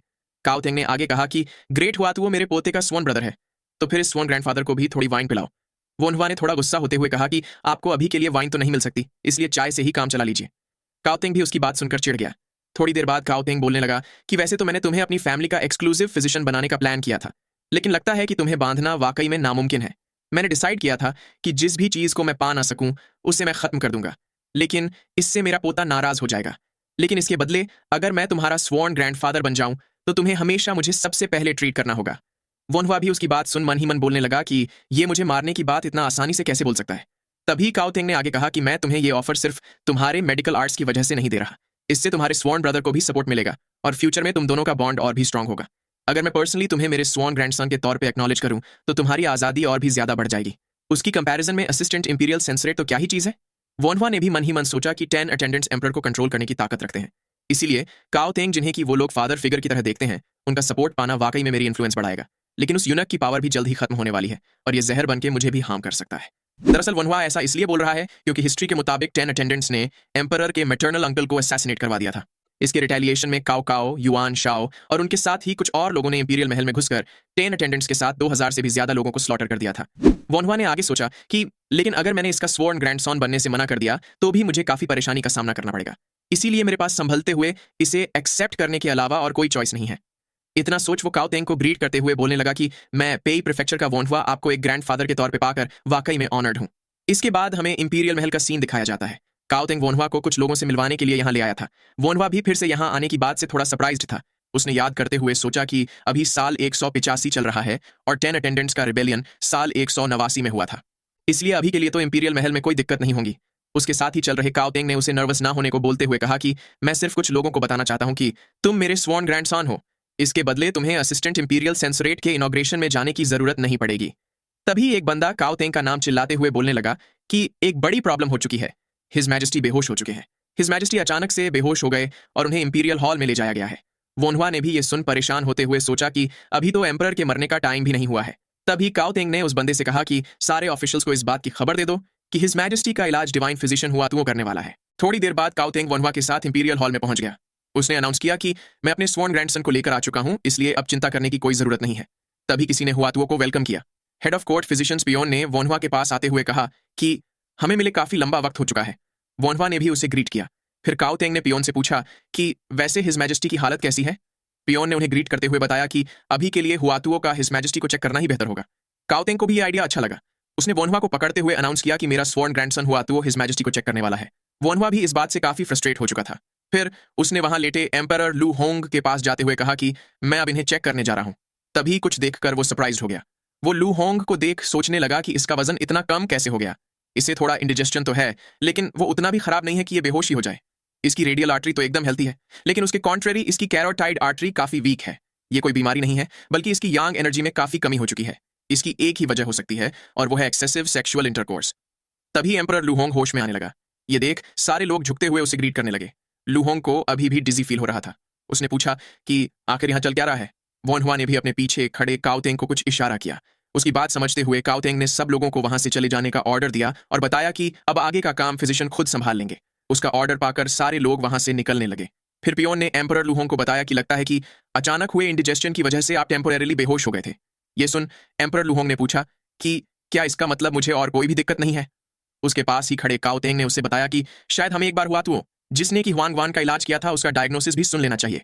एम्परर लू होंग ने वोनहुआ की ओर देखते हुए पूछा कि क्या तुम ही हुआतुओ हो? तुम तो काफी यंग लग रहे हो। वोनहुआ ने सोचा कि लगता है इन्हें मैं याद नहीं हूं। फिर उसने मुस्कुराते हुए लू होंग को ग्रीट किया। लू होंग ने आगे वोनहुआ से पूछा कि क्या तुम्हें भी यही लगता है कि मेरी बेहोश होने की वजह इंडिजेस्शन है? सामने से वोनहुआ ने कहा कि आपके बेहोश होने की असली वजह है बहुत ही ज्यादा मात्रा में किया गया सेक्सुअल इंटरकोर्स। उसकी बात सुनकर लू होंग अपनी जगह पे ही जम गया। फिर उसने थोड़ा गुस्सा होते हुए पूछा कि क्या तुम ये कहना चाहते हो कि इसकी असली वजह मेरा किसी औरत के साथ ज्यादा वक्त बिताना है? वोनहुआ ने तुरंत ही उसे हाँ में जवाब दिया। पीछे खड़ा पियोन भी फुसफुसाते हुए उसे बोलने लगा कि हुआतुओ इतना भी डायरेक्ट नहीं होना है। फिर लू होंग ने पियोन से पूछा कि क्या तुम भी हुआतुओ की बात से अग्री करते हो? पियोन ने भी डरते हुए उसे हाँ में जवाब दिया। तभी काओ तेंग ने एम्परर लू होंग से कहा कि अब जबकि इन फिजिशियंस ने ये बात कंक्लूड कर ली है, तो मुझे लगता है कि कुछ वक्त के लिए आपका औरतों से दूर रहना ही बेहतर होगा।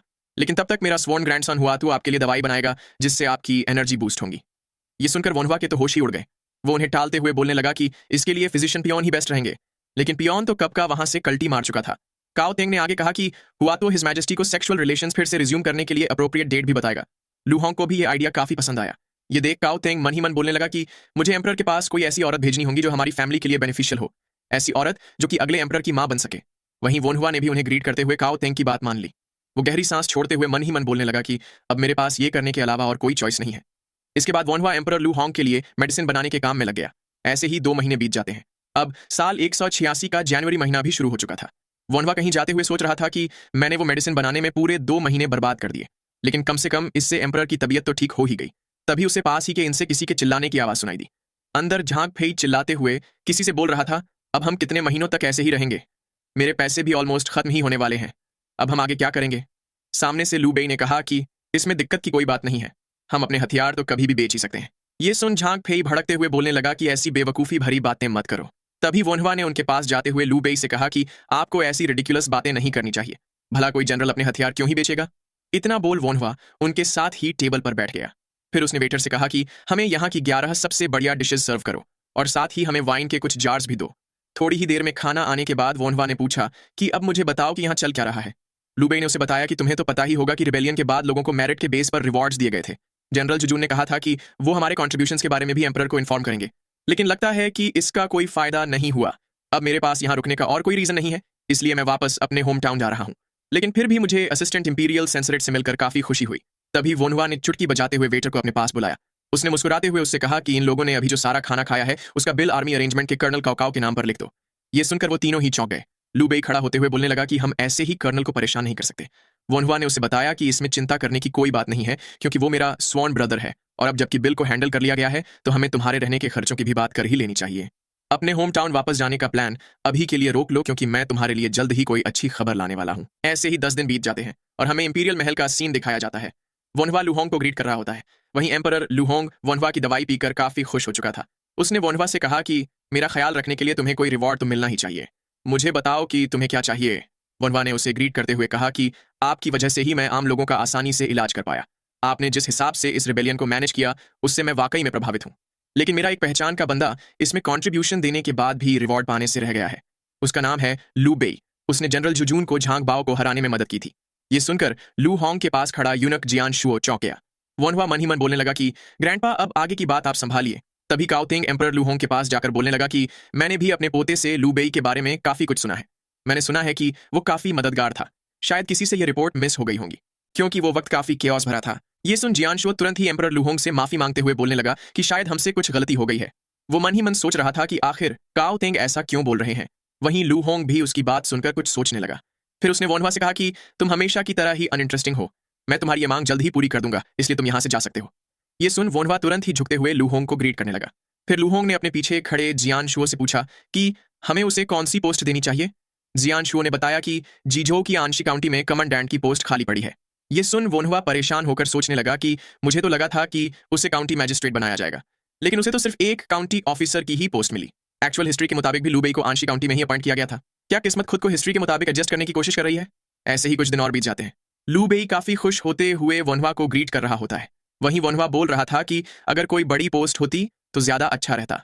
ये सुन लूबेई ने कहा कि कई लोगों को तो गवर्नमेंट पोस्ट मिली भी नहीं है।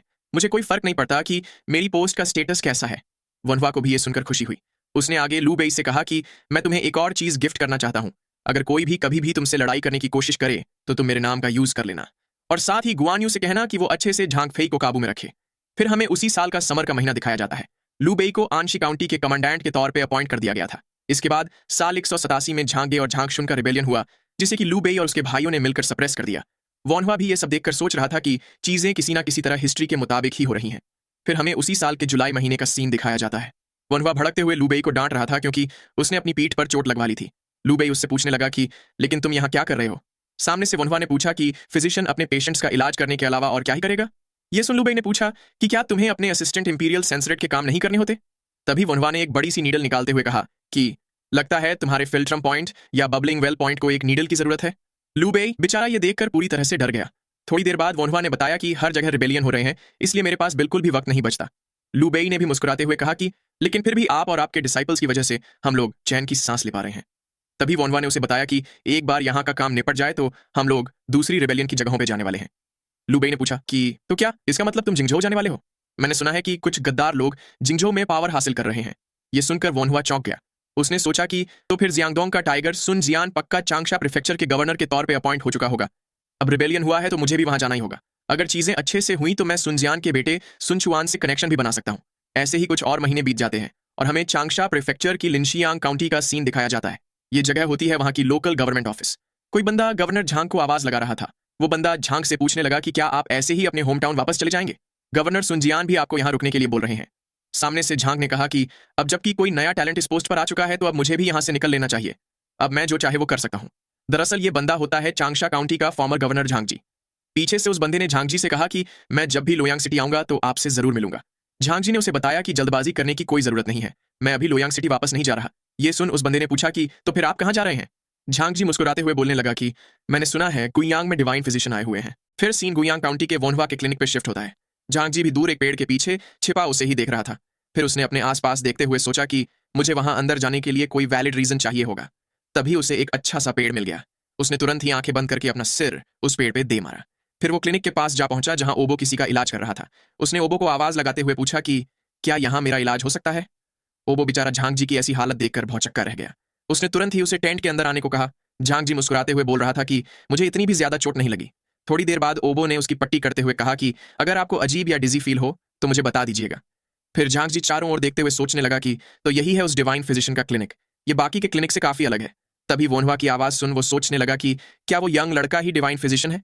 वहीं वोनवा अपना एक्सरे विजन ओपन करके किसी को चेक कर रहा था। उसे पता चला कि उस पेशेंट के पेट में एक होल है। वो पेशेंट दर्द से कराहते हुए वोनवा से बोल रहा था कि मुझे पेट में काफी जलन हो रही है। ये देख झांग जी ने सोचा कि लगता है उस बंदे को एंट्रिक डिजीज हुई है। तभी वोनवा ने उस पेशेंट को बताया कि तुम्हारे पेट में एक छोटा होल है। ये सुनकर झांग जी चौंक गया। उसने आवाज लगाते हुए वोनवा को रुकने के लिए बोला। वो उससे पूछने लगा कि आखिर आप इस बात पे इतना श्योर कैसे हो सकते हैं कि उसके पेट में एक होल है? पेट खोले बिना यह जानना मुमकिन है ही नहीं। क्या आपको पहले उसके सिम्टम्स नहीं पूछने चाहिए थे? लेकिन सिम्टम जानकर भी यह पता लगा पाना मुमकिन नहीं है कि किसी के पेट में छेद है या नहीं। तभी वोनवा ने उससे पूछा कि लेकिन आप हैं कौन? झांगजी ने उसे ग्रीट करते हुए बताया कि मेरा नाम झांगजी है और मैं शीन्य काउंटी से हूं। उसका इंट्रोडक्शन सुनकर वोनवा पूरी तरह से चौंक गया। वो सोचने लगा कि क्या यह बंदा झांग झोंगजिंग है, चाइनीज मेडिसिन का सेज झांग झोंगजिंग। हुआतुओं और दोंग फेंग के साथ उसे भी एंशिएंट चाइना का बेस्ट फिजिशियन कहा जाता है। एक ऐसा बंदा जिसने चाइनीज मेडिसिन पे कई किताबें भी लिखी हैं। उसे मेडिसिनल स्टडीज का ओरिजिनेटर भी कहा जाता है। मेरी पिछली जिंदगी में जब मुझे ट्रेडिशनल चाइनीज मेडिसिन में इंटरेस्ट नहीं था, तब भी मैंने उसका नाम सुन रखा था। ये पक्का झांग झोंगजिंग ही है, क्योंकि बिना गैस्ट्रिक परफोरेशन के पेशेंट का इलाज किए इन सिम्टम्स के बारे में जान पाना मुमकिन नहीं है। लेकिन आखिर ये यहाँ क्यों आया होगा? पर अभी के लिए मुझे अपना ध्यान पेशेंट की ओर ही रखना चाहिए। इतना सोच उसने झोंगजिंग से कहा कि मैं अभी पेशेंट का इलाज कर रहा हूँ। झोंगजिंग भी ये सुन वोनवा से माफी मांगने लगा। उसने कहा कि मैं यहाँ कोने में ही बैठा रहूंगा। फिर वोनवा भी पेशेंट को चेक करने का बोल के वहां से जाने लगा। थोड़ी देर बाद झोंगजिंग कोने में बैठा सोच रहा था कि आखिर वोनवा ने सिर्फ चेक करके ही डिजीज का पता कैसे लगा लिया। क्या इस फिजिशियन ने 4 मेथड्स ऑफ डायग्नोसिस को मास्टर कर लिया है? वहीं वो पेशेंट घबराते हुए वोनवा से पूछ रहा था कि अब हमें आगे क्या करना होगा। वोनवा ने उसे बताया कि हमें तुरंत ही तुम्हारी सर्जरी करनी होगी, लेकिन उससे पहले मुझे तुम्हारी परमिशन चाहिए। मुझे तुम्हारा पेट खोलकर उस होल को स्टिच करना होगा। ये सुनकर झोंगजिंग पूरी तरह से भौचक्का रह गया। वो वोनवा से बोलने लगा कि यह तो मुमकिन ही नहीं है। फिर वो जल्दी से अपना मुंह बंद कर मन ही मन सोचने लगा कि मुझे इंटरफियर नहीं करना चाहिए। वोनवा भी उसकी ऐसी हरकतें देखकर सोच में पड़ गया। फिर उसने उस पेशेंट से कहा कि तुम्हारा पेट एक लकड़ी की तरह सख्त हो चुका है। ऐसा इसलिए हुआ है क्योंकि पेट या इंटेस्टाइन से निकली हवा अंदर इकट्ठा हो चुकी है, और तुम्हारे हिसाब से तुम्हें पेट और छाती में भी दर्द और जलन हो रही है। इसलिए अगर तुम जीना चाहते हो तो हमें जल्द से जल्द तुम्हारी सर्जरी करनी ही होगी। थोड़ी देर बाद झोंगजिंग वोनवा को थैंक यू बोलने लगा। उसने खुश होते हुए वोनवा से कहा कि तुम्हारे कहे मुताबिक मैं मरे हुए चूहे की तरह चुपचाप कोने में पड़ा रहूंगा। वोनवा ने उसे बताया कि तुम यहाँ पास आ सकते हो, लेकिन 1.5 मीटर से ज्यादा नजदीक मत आना। फिर उसने सर्जरी शुरू कर दी। उसने ओबो को इंस्ट्रक्शंस देते हुए पेशेंट को कट लगाना शुरू कर दिया। वहीं उसकी सर्जरी देखकर झोंगजिंग का मुंह खुला का खुला रह गया। वोनवा अपने डिसाइपल्स को समझाते हुए बोल रहा था कि मैं पेरिटोनियम को बाकी के ऑर्गन से अलग करके ऐसे कट लगाऊंगा। फिर हम जेंटली इस ग्रेटर ओमेंटम को उठाते हुए होल की जगह ढूंढेंगे। इस पे बिल्कुल भी प्रेशर मत देना, इसे एकदम स्मूथली करो। ओमेंटम एक फैटी टिश्यू होता है जो कि पेट के निचले हिस्से से इंटेस्टाइन्स तक फैला होता है। ये ऑर्गन्स को बाहर की चीजों से बचाने के लिए बफर की तरह काम करता है और उन्हें अपनी जगह पे बनाए रखने में भी मदद करता है। थोड़ी ही देर में उसे वो होल भी मिल गया। उसने कहा कि हम इस होल को ओमेंटम से सील करेंगे। फिर उसने अपने डिसाइपल से सोल्डरिंग आयरन मांगा। इसके बाद उसने उस होल को स्टिच कर दिया और फिर उसे ग्रेटर ओमेंटम से कवर करते हुए फिर से स्टिच कर दिया। फिर उसने ओबो से किसी ऑर्गन को पकड़े रखने के लिए बोला, और ये सब करने के बाद उसने पेट में एक पाइप लगा दी। वहीं झोंगजिंग की तो ये देखकर हालत ही खराब हो चुकी थी। उसे यकीन नहीं हो रहा था कि वोनवा ने किसी का पेट खोलकर उसका इलाज करके उसे वापस से बंद भी कर दिया। फिर उसने वोनवा से कहा कि अभी तुमने मुझे और भी बड़ी दुनिया दिखा दी है, लेकिन आखिर तुमने मुझे अपनी ये सीक्रेट टेक्निक दिखाई भी क्यों? मुझे ऐसा नहीं लगता कि तुम शो ऑफ करने की कोशिश कर रहे थे। सामने से वोनवा ने बताया कि मैंने सुना है आपकी मेडिकल स्किल्स भी इतनी बढ़िया है कि आपको जिंगजोउ का डिवाइन फिजिशियन कहा जाता है। मेरे पास भी थोड़ा बहुत टैलेंट है, लेकिन मैं अभी भी सर्जरी के बाद पेशेंट्स का ख्याल रखने में थोड़ा इनएक्सपीरियंस्ड हूँ। इसीलिए मैं आपसे पूछना चाहता हूँ कि मुझे इसे कैसी दवाई देनी चाहिए जिससे वो जल्दी से रिकवर हो सके। ये सुन झोंगजिंग थोड़ा कंफ्यूज होते हुए पूछने लगा कि आखिर तुम कहना क्या चाहते हो? आगे से वोनवा ने मुस्कुराते हुए उसे बताया कि मैं ये पूछना चाहता हूँ कि क्या आप मेरे साथ पेशेंट्स का इलाज करना पसंद करेंगे? झोंगजिंग पूछने लगा कि क्या वाकई में? थोड़ी देर बाद चाय पीते हुए झोंगजिंग ने वोनवा से कहा कि मुझे यकीन नहीं हो रहा कि आपके जैसा डिवाइन फिजिशियन दवाइयों के मामले में खुद को मुझसे कम नॉलेजेबल डिक्लेयर करेंगे। ये सुन वोनवा सोचने लगा कि भले ही मैं दवाइयां कितनी भी अच्छी बना लेता हूँ, लेकिन मैं झोंगजिंग जिसने कि मॉडर्न ट्रेडिशन मेडिसिन को डेवलप किया था उससे कंपेयर नहीं कर सकता। भले ही मैं सर्जरीज में कितना भी अच्छा हूँ, लेकिन सर्जरी के बाद अच्छे से ख्याल ना रखे जाने पर पेशेंट खतरे में पड़ सकता है। इसलिए सर्जिकल डिपार्टमेंट और इंटरनल मेडिसिन डिपार्टमेंट का साथ मिलकर काम करना ही सबसे बेहतर है। फिर वो अपने पास्ट का सीन याद करके सोचने लगा कि लेकिन इन दोनों डिपार्टमेंट्स का साथ में अच्छे से मिलकर रहना तो सिर्फ सपने में ही पॉसिबल हो सकता है। ऊपर से जो इंटरनल मेडिसिन का नॉलेज मेरे पास है वो मॉडर्न सर्जिकल इक्विपमेंट के साथ ही काम आ सकता है। इसलिए मुझे एक ऐसा बंदा चाहिए जिसे इस ईरा के मेडिकल साइंस का अच्छा एक्सपीरियंस हो। फिर उसने झोंगजिंग से कहा कि मैंने सुना है कि चांगशा का सुनजियान रिबेलियन को सप्रेस करने यहाँ आया हुआ है। इससे काफी सारे लोग घायल भी होंगे और मारे भी जाएंगे। झोंगजिंग ने बताया कि मुझे लगता है कि सुनजियान जल्द ही रिबेलियन को संभाल लेगा। तभी वोनहुआ सीरियस एक्सप्रेशन के साथ बोलने लगा कि मैंने पिछले 8 साल बैटलफील्ड पे गुजारे हैं, इसलिए मैं अच्छे से बता सकता हूँ कि अगला रिबेलियन कहाँ होगा। मुझे पक्का यकीन है कि अभी जिंगजोउ में और भी रिबेलियंस होंगे। येलो टर्बन रिबेलियन खत्म हो चुका है, लेकिन लोगों पे अभी भी अत्याचार हो रहा है। क्या यही इस रिबेलियन की वजह नहीं है? अगर आप मेरी मदद करें तो हम और भी ज्यादा लोगों को बचा पाएंगे। सामने से झोंगजिंग ने कहा कि मैं इसे एक्सेप्ट तो कर लूंगा, लेकिन इसके लिए मेरी एक शर्त है। मैं चाहता हूं कि आप हर किसी का इलाज करें, फिर चाहे वो कोई भी हो। इसके बदले मैं इसकी सारी रिस्पॉन्सिबिलिटी लूंगा। ये सुन वोनहुआ बोलने लगा कि इसमें पूछने वाली क्या बात है? रिस्पॉन्सिबिलिटी तो मैं भी ले सकता हूं। ये देख झोंगजिंग भी ऑकवर्ड होकर बोलने लगा कि आप तो काफी आसानी से मान गए। वोनवा ने उसे बताया कि ऐसा इसलिए क्योंकि हम दोनों ही ज्यादा से ज्यादा लोगों को बचाना चाहते हैं, और मैं ये भी जानता हूं कि आप किस बारे में परेशान हैं। कई फिजिशियंस जिन्होंने येलो टर्बन आर्मी के बंदों का इलाज किया था, उन्हें गवर्नमेंट फोर्सेस के द्वारा गद्दार डिक्लेयर करके मार दिया गया था। जोंगजिंग ने कहा कि हाँ, उनमें से काफी सारे लोगों को मार दिया गया था, लेकिन आप चिंता मत कीजिए हुआतू, मेरे पास अभी भी फॉर्मर गवर्नर के तौर पे काफी इन्फ्लुएंस है, मैं आपको हर कीमत पे प्रोटेक्ट करूंगा। तभी वोनवा ने उसे अपना असिस्टेंट इंपीरियल सेंसोरेट का प्लाक दिखा दिया। ये देख जोंगजिंग तुरंत ही खड़ा होते हुए उसे ग्रीट करने लगा। वोनवा खुश होते हुए सोच रहा था कि अब मुझे इंटरनल मेडिसिन डिपार्टमेंट का चीफ भी मिल चुका है। वहीं जोंगजिंग अभी भी वोनवा के असिस्टेंट इंपीरियल सेंसरेट होने की बात से थोड़ा एम्बेरेस्ड था। फिर हमें कुछ दिन बाद का सीन दिखाया जाता है। वोनवा जोंगजिंग को एक्यूपंक्चर मेथड सिखा रहा था। जोंगजिंग भी उसकी सारी टेक्निक समझते हुए उसे नोट किए जा रहा था। फिर वो भी उन लोगों को इंटरनल मेडिसिन का नॉलेज सिखाने लगा। वो दोनों कई बार साथ में मेडिकल हर्ब्स इकट्ठा करने पहाड़ों पे भी जाया करते थे। ऐसे ही वुशिंग का रिबेलियन शुरू हुए 3 महीने बीत जाते हैं। जोंगजिंग टेंट के बाहर खड़ा इसी बारे में सोच रहा था कि कैसे सुन जियान ने कुछ ही वक्त में रिबेलियन को सप्रेस कर दिया। हुआतुओं के कहे मुताबिक ही रिबेलियन वाकई में 3 बार अकर हुआ। अगर हुआतुओं ना होता तो कैजुअलिटीज और भी ज्यादा होती। तभी पीछे से कोई भागकर जोंगजिंग को आवाज लगाते हुए उसके पास जाने लगा। जोंगजिंग ने भी उस बंदे को ऑफिशियल मून बुलाते हुए ग्रीट किया। उस ऑफिशियल ने उनकी ओर एक लेटर बढ़ाते हुए कहा कि प्लीज इसे ले लीजिए, ये गवर्नर सुनजियान की ओर से आप दोनों को ही इन्विटेशन है। उन्होंने रिबेलियन को सप्रेस करने की खुशी में एक दावत रखी है, और साथ ही उनके दूसरे बेटे का बर्थडे भी है। फिर सीन सुनजियान के ऑफिशियल रेजिडेंस पे शिफ्ट होता है। अभी वक्त चल रहा है साल 187। वोनवा और जोंगजिंग भी यहाँ पहुंच चुके होते हैं। वो दोनों ही इतनी शानदार दावत देखकर काफी इंप्रेस्ड थे। तभी किसी ने उन दोनों को यहाँ आया हुआ देख लिया। वो तुरंत ही उनके पास पहुंचकर वेलकम करते हुए बोलने लगा कि मैंने हुआतुओं को कुछ बार कैंप पे देखा हुआ है। मैं आप दोनों को अपना ग्रेटिट्यूड दिखाना चाहता हूं, क्योंकि आपकी वजह से ही कैजुअलिटीज इतनी कम हुई है। दरअसल ये बंदा होता है गवर्नर सुनजियान। फिर उसने वोनवा को असिस्टेंट इंपीरियल सेंसरेट बुलाते हुए थैंक यू कहा। वोनवा ने भी उसे ग्रीट करते हुए सोचा कि लगता है इसने मेरा बैकग्राउंड भी चेक करवाया है। तभी सुनजियान ने ऊंची आवाज के साथ सबका ध्यान अपनी ओर खींचा। उसने सबको अपना कप उठाने को बोलते हुए कहा कि हमने रॉयल फैमिली पे बुरी नजर डालने वालों को पूरी तरह से खत्म कर दिया है। Long live his majesty. सारे लोग अपने अपने कप उठाते हुए एम्परर का नाम चिल्लाने लगे। वोनवा और जोंगजिंग भी मुस्कुराते हुए ड्रिंक करने लगे। तभी किसी ने वोनवा को अंकल बुलाते हुए आवाज लगाई। वोनवा भी ये देखकर सरप्राइज्ड हो गया। ये बच्चा सुनजियान का दूसरा बेटा सुनचुआन होता है, जिसकी उम्र 6 साल है। उसने वोनवा से पूछा कि क्या आप ही हुआतुओं हैं? तभी सुनजियान ने वहां आकर हंसते हुए पूछा कि चुआन ब्रैट, क्या तुम अभी से कनेक्शंस बनाने लग गए? चुआन भी अपने फादर को यहाँ देखकर खुश हो गया। वोनवा भी मुस्कुराते हुए चुआन को देखने लगा। इसके बाद सुनजियान ने चुआन को उठाते हुए कहा कि बेटा, मुझे हुआतुओं से कुछ बात करनी है, इसलिए हमें थोड़ी प्राइवेसी दो। चुआन भी तुरंत ही उसकी बात मान गया। वोनवा मुस्कुराकर जाते हुए चुआन को देखने लगा। उसके जाने के बाद सुनजियान ने वोनवा से कहा कि मैंने सुना है कि तुम काओ तेंग के स्वॉर्न ग्रैंडसन बन चुके हो, इसलिए मैं सुनजियान आपसे कुछ बात पूछना चाहता हूं, असिस्टेंट इंपीरियल सेंसरेट।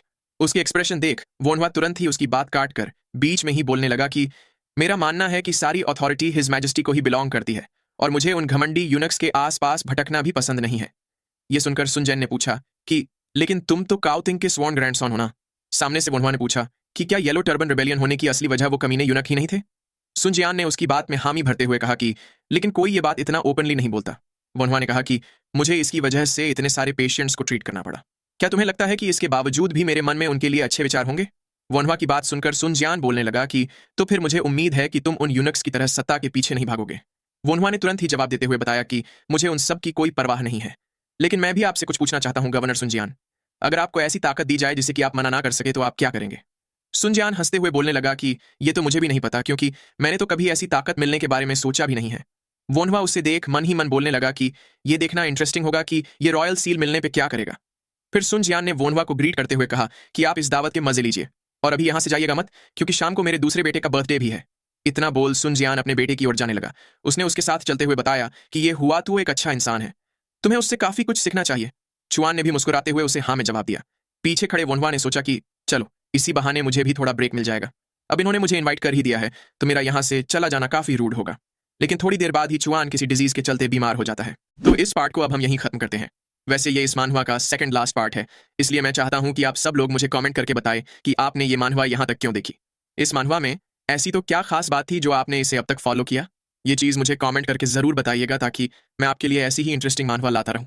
तो मिलते हैं नेक्स्ट पार्ट में। ये इस मानहवा का दूसरा सीजन है, इसलिए अगर आपने अब तक इसका पिछला सीजन नहीं देखा तो यहाँ आई बटन पे या नीचे डिस्क्रिप्शन में दिए गए लिंक पे जाकर पहले उसे देख ले। तो चलिए बिना कोई वक्त गवाए इस पार्ट को स्टार्ट करते हैं। तो पिछले पार्ट में हमने देखा कि सुनजियान ने एक और रिबेलियन को सप्रेस कर दिया था। इसकी खुशी में उसने अपने दूसरे बेटे सुनचुआन के बर्थडे के दिन एक दावत रखी थी। वोनहवा भी जोंगजिंग के साथ उस दावत में जा पहुंचा, लेकिन वहां किसी अननोन डिजीज के चलते चुआन बीमार हो जाता है। इसके बाद हमें 4 दिन बाद का सीन दिखाया जाता है। फोनहुआ और जोंगजिंग बेड में लेटे चुआन के पास बैठे होते हैं। चुआन अभी भी काफी बीमार लग रहा था। ये देखकर जोंगजिंग सीरियस होते हुए कुछ सोचने लगा। फिर उसने वनहुआ से कहा कि शायद इसे निमोनिया हो गया है। आपको इस बारे में क्या लगता है? वहीं वनहुआ सोच रहा था कि सिर्फ सिम्टम्स के आधार पर यह पता लगाना मुश्किल है कि यह निमोनिया है या नहीं। इसे कंफर्म करने के लिए हमें एक्सरे की जरूरत होती है, लेकिन मेरे स्पेशल विजन से भी मैं इन्फिल्ट्रेट्स के बीच में फर्क नहीं बता सकता। निमोनिया के सिम्टम्स होते हैं तेज बुखार, थकान, बलगम और कफ, लेकिन ये सारे सिम्टम्स आम जुकाम से काफी सिमिलर हैं। इस ईरा में निमोनिया होना, और वो भी एक छोटे बच्चे को, काफी खतरनाक है। मेरे पास ब्लड टेस्ट करने का भी कोई तरीका नहीं है, और मैं ये भी पता नहीं लगा सकता कि इसके निमोनिया की वजह कौन सा पैथोजन है। और अगर ये वाकई में निमोनिया निकला तो भी मेरे पास इसे अप्रोप्रिएट मात्रा में पेनिसिलिन देने के अलावा और कोई ऑप्शन नहीं है। ये पेनिसिलिन सिर्फ ग्राम पॉजिटिव बैक्टीरिया से हुआ निमोनिया ही ठीक कर सकता है। आखिर में मैं इसे सिर्फ पेनिसिलिन देकर इसकी देखभाल ही कर सकता हूँ, लेकिन इसके पूरी तरह से रिकवर हो जाने की गारंटी तो मैं भी नहीं दे सकता। लेकिन चाहे बात कुछ भी हो, मेरे पास इसका इलाज करने के अलावा और कोई चॉइस नहीं है। इतना सोच उसने जोंगजिंग को बताया कि मुझे भी लगता है ये निमोनिया ही है, मुझे जल्द ही क्लिनिक जाना होगा। जोंगजिंग ने कहा कि मैं भी मेडिसिन हॉल से कुछ मेडिसिनल हर्ब्स इकट्ठा करूंगा। फिर हमें थोड़ी देर बाद का सीन दिखाया जाता है। वनहुआ पूरी तेजी से घोड़ा दौड़ाते हुए अपने क्लिनिक की ओर जा रहा था। वो मन ही मन बोल रहा था कि अगर ये सिर्फ उसे काट कर ठीक करने जितना आसान होता तो अच्छा होता। आखिर ये डिवाइन फिजिशियन का टाइटल किस काम का जब मैं इन्फेक्शियस डिजीज के सामने कुछ कर ही ना पाऊं। उसने तुरंत ही जाकर ओबो से दवाइयां ले ली। वो सीरियस होकर सोचने लगा कि लेकिन मेरे पास अभी भी ये मेडिसिन तो है ही। वो तुरंत ही उस मेडिसिन को लेकर तेजी से वापस जाने लगा। थोड़ी ही देर में वो वापस चुआन के कमरे में पहुंच गया। वो इंजेक्शन तैयार करते हुए सोच रहा था कि मैं फिजिशियन जोंगजिंग की मदद भी मांग सकता हूँ। अभी के लिए मुझे इसका इलाज करने की पूरी कोशिश करनी चाहिए। इतना सोच वनहुआ ने इंजेक्शन की मदद से वो मेडिसिन चुआन को दे दी। वनहुआ और जोंगजिंग दोनों ही पूरे मन से चुआन का इलाज करने में जुट गए। कुछ ही वक्त में उन्होंने एक और मेडिसिन भी बना ली। थोड़े वक्त बाद वो दोनों सरप्राइज्ड होकर कुछ देख रहे थे। चुआन अब पहले से थोड़ा बेहतर हो चुका था। फिर हमें अगले दिन की सुबह दिखाई जाती है। वनहुआ और जोंगजिंग अपने क्लिनिक के बाहर खड़े अंगड़ाई ले रहे थे। जोंगजिंग अपना हाथ स्ट्रेच करते हुए वनहुआ से बोलने लगा कि आपकी ट्रीटमेंट तो वाकई में मिस्टीरियस है। आप तो बोलते थे कि आपको मेडिसिन के बारे में ज्यादा नहीं पता, लेकिन आपने तो मेडिसिन को सीधा ब्लड वेसल में ही इंजेक्ट कर दिया। ये सुन वनहुआ ने झेपते हुए कहा कि फिर भी आपके बिना यह करना काफी मुश्किल होता। सामने से जोंगजिंग ने बताया कि अगर बच्चे या बूढ़े को यह बीमारी लग जाए तो उनके बचने का चांस सिर्फ 5% जितना ही होता है। और ऊपर से मैंने कभी भी ऐसा केस नहीं देखा जहां पेशेंट की हालत मेडिसिन लेने के बाद तुरंत ही इंप्रूव हो गई हो। फिर वो दोनों ही हैरान होकर बाहर जमा हुई भीड़ को देखने लगे। ये बंदे वनहुआ और जोंगजिंग के चुआन को इतना जल्दी ठीक कर देने की खबर सुनकर आए थे। जोंगजिंग ने उन पेशेंट्स की ओर इशारा करते हुए पूछा कि क्या हमें इन्हें आपने वो जो ब्लड टाइप नाम की चीज बताई थी उसके मुताबिक डिस्टिंग्विश करना होगा? वनहुआ ने उसे मना करते हुए बताया कि उसकी कोई जरूरत नहीं है। जोंगजिंग ने आगे वनहुआ से कहा कि यह जानना मेरे लिए काफी इंटरेस्टिंग था कि ब्लड के भी अलग अलग टाइप्स होते हैं। ये सुन वनहुआ मन ही मन बोलने लगा कि मैंने इसे ये सब इसलिए बताया क्योंकि मुझे ब्लड सैंपल चाहिए थे। जोंगजिंग का ब्लड टाइप AB है और मेरा और सियोन का ब्लड O टाइप का है। मुझे ये नहीं पता कि ओबो और बियॉन में से किसका ब्लड टाइप A है, लेकिन वो A या B में से ही कोई है। काफी सारे लोग खून की कमी के चलते मारे गए थे। हम अभी भी खून इकट्ठा तो नहीं कर सकते, लेकिन कम से कम ब्लड टाइप्स को तो सेपरेट कर ही सकते हैं। जब मैंने ब्लड ट्रांसफ्यूजन करने का आइडिया दिया था तो सब लोग इसे किसी सॉर्सरी की तरह ट्रीट करते थे, लेकिन ये राहत की बात है कि वो लोग जोंगजिंग के कहने पर इसके लिए तैयार हो गए। तभी पीछे से सियोन ने आते हुए वनहुआ से कहा कि मास्टर, मैंने होम विजिट के लिए प्रिपरेशंस कर ली है। वैसे हम कब निकलने वाले हैं? वनहुआ भी उसकी एक्साइटमेंट देखकर मुस्कुराने लगा। फिर उसने सोचा कि मुझे उस विडोज के गांव में जाना है, इसलिए मैं ओबो और बियॉन को तो अपने साथ नहीं ले जा सकता। सेंसिटिव औरतों से डील करने के मामले में सियोन ही बेस्ट रहेगी। फिर उसने सियोन से पूछा कि क्या तुमने स्नो शूज ले लिए? मैंने सुना है कि बाहर बहुत तेज बर्फ गिरी है और अगर कुछ गलत हुआ तो यह काफी खतरनाक हो सकता है। सियोन ने मुस्कुराते हुए बताया कि मैंने उन्हें भी ले लिया है। चलो अभी जल्दी यहां से निकलते हैं, क्योंकि मैं और भी ज्यादा लोगों का इलाज करना चाहती हूँ। वनहुआ भी ये देख मन ही मन बोलने लगा कि इस बार पेशेंट्स को ट्रीट करने की लीड सियोन लेने वाली हैं, इसलिए वो काफी एक्साइटेड होंगी। इतना सोच वो तुरंत ही निकलने के लिए तैयार हो गया। फिर हमें 1 घंटे बाद का सीन दिखाया जाता है। चेकपोस्ट पे कुछ सोल्जर्स वनहुआ को रोककर बता रहे थे कि यहां से आगे जाना अलाउड नहीं है। एवलांच की वजह से आगे का रास्ता ब्लॉक्ड है। अगर आप विडो विलेज जाना चाहते हैं तो वहां पहाड़ घूमकर एक और रास्ता है। ये सुन वनहुआ और सियोन दोनों ही उस रास्ते की ओर बढ़ गए। पहाड़ चढ़ते हुए वनहुआ बोल रहा था कि ये राहत की बात है कि ये पहाड़ ज्यादा ऊंचा नहीं है। उसने पीछे आ रही सियोन से संभलते हुए पैर रखने को कहा। सियोन भी थके हुए आवाज में उसे हाँ बोलने लगी। तभी अचानक उसका पैर फिसल गया। सियोन भी इस अचानक हुई घटना से खुद को संभाल नहीं पाई। वनहुआ भी ये देखकर डर के मारे चौंक गया। सियोन रगड़ते हुए पहाड़ से नीचे गिरने लगी। वनहुआ भी ये देख सियोन का नाम चिल्लाने लगा। सियोन के पास खुद को बचाने का कोई तरीका नहीं था। वो पहाड़ की एज से नीचे गिरने लगी। वनहुआ भी सिर्फ उसका नाम ही चिल्लाता रह गया। वो सियोन को नीचे गिरने से नहीं बचा पाया। सियोन भी सीधा नीचे पेड़ों में जा गिरी। वनहुआ तुरंत उसका नाम चिल्लाते हुए नीचे बढ़ने लगा। नीचे वो पेड़ पे सियोन का खून साफ देखा जा सकता था। सियोन भी खून से लथपथ जमीन पे गिरी पड़ी थी, लेकिन वो अभी भी थोड़ा बहुत होश में थी। उसने हल्की आवाज में वनहुआ से कहा कि मास्टर, मैं अपनी बॉडी फील नहीं कर पा रही। आखिर मुझे ये क्या हो रहा है? वनहुआ ने उसकी आंखों पे हाथ रखते हुए कहा कि चिंता करने की कोई बात नहीं है। लेकिन वो मन ही मन परेशान होकर सोच रहा था कि इसके इंटेस्टाइन में छेद हो चुका है। अगर इसे तुरंत ही सर्जरी नहीं मिली तो ये मारी जाएगी। इसका खून भी काफी तेजी से निकल रहा है। फिर वो खुद को शांत करने की कोशिश करते हुए बैग से एक कपड़ा निकालने लगा। उसने कांपते हाथों से वो कपड़ा सियोन के घाव पे लगा दिया। फिर उसने सियोन को उठाते हुए सोचा कि अब मेरे पास क्लिनिक पहुंचने के लिए सिर्फ 1 घंटे का ही वक्त है। अगर मैं जल्दी करूं तो मैं 1 घंटे में वहां पहुंच सकता हूं। इतना सोच वोनवा तेजी से सियोन को लिए क्लिनिक की ओर बढ़ने लगा। वो मन ही मन टाइम काउंट किए जा रहा था। अब उसे क्लिनिक पहुंचने में सिर्फ 20 मिनट ही और चाहिए थी। थोड़ी देर बाद उसने क्लिनिक पहुंचकर चिल्लाते हुए ओबो और बियॉन को आवाज लगाई। उसने उनसे तुरंत ही सर्जरी के लिए बेड तैयार करने को कहा। जोंगजिंग भी परेशान होते हुए वोनवा से पूछने लगा कि आखिर इसे हुआ क्या है। वोनवा ने उसे कहा कि प्लीज हमारी मदद कीजिए, हमारे पास अभी हाथ कम पड़ रहे हैं। फिर उसने जल्दी से ओबो को लाइट्स ऑन करके डिस्टिल्ड लीकर लाने के लिए बोला। सियोन ऑलरेडी बेहोश हो चुकी थी। वोनवा ने बियॉन से एनेस्थीसिया लेते हुए सोचा कि ब्लीडिंग मैंने जितना सोचा था उससे भी ज्यादा हो रही है। मुझे जल्द ही इसे एनेस्थेटाइज करके सर्जरी परफॉर्म करनी होगी। इतना सोच उसने एनेस्थीसिया अपने मुंह में भर लिया और फिर उसे सियोन को पिलाने लगा। फिर वो एनेस्थीसिया की एक और घूंट लेते हुए मन ही मन बोलने लगा कि मुझे डिजी फील हो रहा है, लेकिन मुझे बिना रुके सियोन को एनेस्थीसिया पिलाकर तुरंत ही सर्जरी शुरू करनी होगी। इसके बाद उसने जोंगजिंग से कहा कि आप सियोन की पल्स चेक करते रहिएगा। अगर आपको प्रेशर अभी जितना है उससे 70% नीचे गिरता हुआ महसूस हो तो मुझे बता दीजिएगा। फिर उसने ओबो और बियॉन से कहा कि मैं अभी कुछ एक्सप्लेन नहीं कर सकता, इसलिए तुम मुझे खुद से ही फॉलो करना। इतना बोल वोनवा ने सियोन के पेट पर कट लगाते हुए सर्जरी शुरू कर दी। वहीं जोंगजिंग सियोन के इंटेस्टाइन को देख सोच रहा था कि ये सिर्फ कटाई नहीं है बल्कि ये पूरी तरह से टूट चुका है। क्या वोनवा इसे ऐसी हालत में बचा भी पाएगा? और ऊपर से वोनवा खुद भी अच्छी हालत में नहीं लग रहा।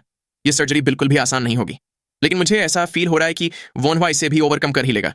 फिर उसने वोनवा को बताया कि अभी सियोन का प्रेशर 90% है और धीरे धीरे कम हो रहा है। ये सुन वोनवा ने मन ही मन कहा कि ये अच्छा है।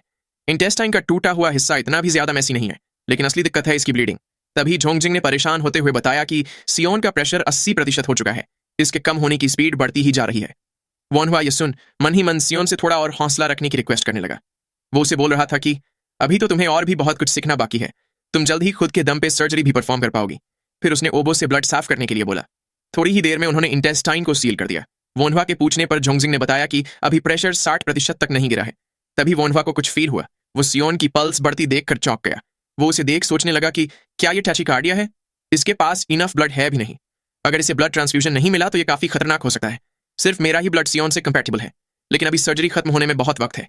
उसने तुरंत ही ओबो से कहा कि यहां से आगे सर्जरी तुम संभालो। ये सुनकर ओबो सरप्राइज हो गया। वोनवा ने उसे बताया कि परेशान होने की कोई जरूरत नहीं है, तुम सिर्फ जैसा मैं कहूं वैसा करते जाओ। बियॉन तुम मेरा ब्लड निकालना शुरू करो, तुम्हें बहुत ही ज्यादा केयरफुल रहना होगा। और फिजिशियन जोंगजिंग आप सियोन के साथ साथ मेरी भी पल्स चेक करते रहिएगा। मैं अपना ब्लड सियोन को देने वाला हूं। जब तक मेरा ब्लड प्रेशर 60% तक ना गिर जाए तब तक सिरिंज निकालना भी मत।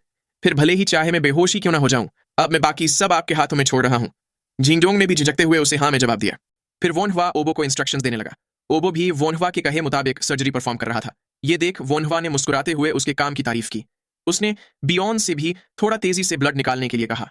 फिर वो अपनी आंखें बंद करके उस एंजल या सिस्टम को याद करने लगा जिसने उसे इस वर्ल्ड में री इनकारनेट किया था।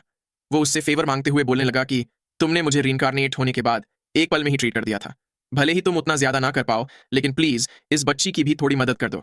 मैं तुम्हें उस बात के लिए माफ कर दूंगा जब तुमने इस ईरा में मुझे मॉडर्न जमाने के पैसे देकर स्कैम किया था। मैं लोगों को बचाने के लिए और भी ज्यादा मेहनत करूंगा, साथ ही मैं और भी ज्यादा अच्छे कर्म भी करूंगा, इसलिए प्लीज इसे बचा लो। मैं तुमसे ये रिक्वेस्ट कर रहा हूं। तभी अचानक उसकी बॉडी से वही अननोन एनर्जी निकलने लगी। वो एनर्जी उसके हाथ से निकलते हुए सियोन के पास जा रही थी। उस एनर्जी ने सियोन के पूरे शरीर को घेर लिया। ऐसे ही कुछ वक्त बीत जाता है। सियोन की सर्जरी कंप्लीट हो चुकी थी। तभी सियोन होश में आने लगी। उसने धीरे धीरे करके अपनी आंखें खोल दी। उसे याद आया कि वो कैसे बर्फ की वजह से पहाड़ से नीचे गिर गई थी। तभी उसे तेज दर्द होने लगा। वो दर्द से कराह उठी। वो मन ही मन बोलने लगी कि मुझे पहली बार इतना तेज दर्द फील हुआ है। तभी कुछ देखकर वो सरप्राइज हो गई। वोनहवा उसके पास ही कुर्सी पे बैठा उसे अभी भी ब्लड दिए जा रहा था।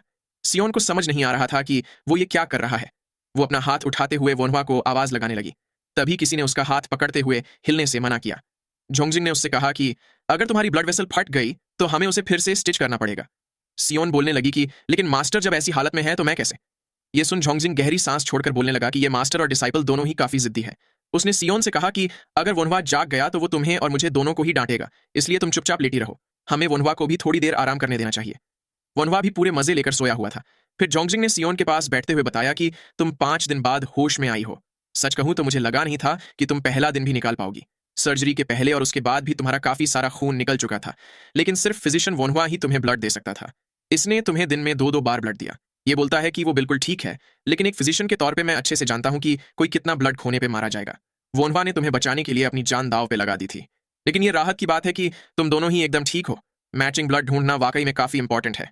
सियोन उसकी मैचिंग ब्लड वाली बात सोचने लगी। कुछ सोचकर वो ब्लश किए जा रही थी। ऐसे ही टाइम बीतता जाता है।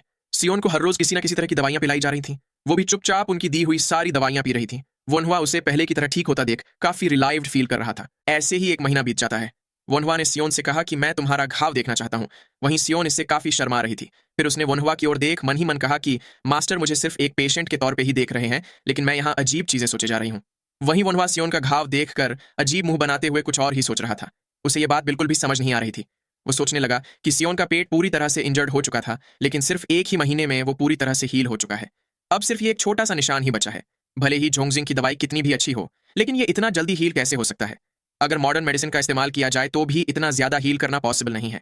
फिर उसने सियोन के सिर पे हाथ रखते हुए कहा कि तुम पहले से काफी बेहतर हो चुकी हो। तुम्हारा बुखार भी कम हो चुका है। सियोन भी उसे थैंक यू कहते हुए बोलने लगी कि आपने मुझे उन बर्फ भरे रास्तों पे खुद की पीठ पर उठाकर यहाँ तक लाया और मेरी सर्जरी की। साथ ही आपने मुझे अपना ब्लड भी दिया। वोनवा ने उसे बताया कि ये सिर्फ तुम्हारे हौसले की वजह से ही हुआ है। मैंने तो सिर्फ तुम्हें ट्रीट ही किया है। फिर उसने सियोन की पल्स चेक करते हुए सोचा कि इसकी पल्स भी स्थिर है। ये काफी लकी है कि इसने सर्वाइव कर लिया। ये लगभग मरने ही वाली थी। जब हमें आगे का रास्ता ब्लॉक होने के बारे में पता चला था, तभी हमें वापस मुड़ जाना चाहिए था। ये मेरी ही गलती है। मेरे मिसजजमेंट की वजह से सियोन की जान खतरे में पड़ गई। अगर सियोन को कुछ हो जाता तो?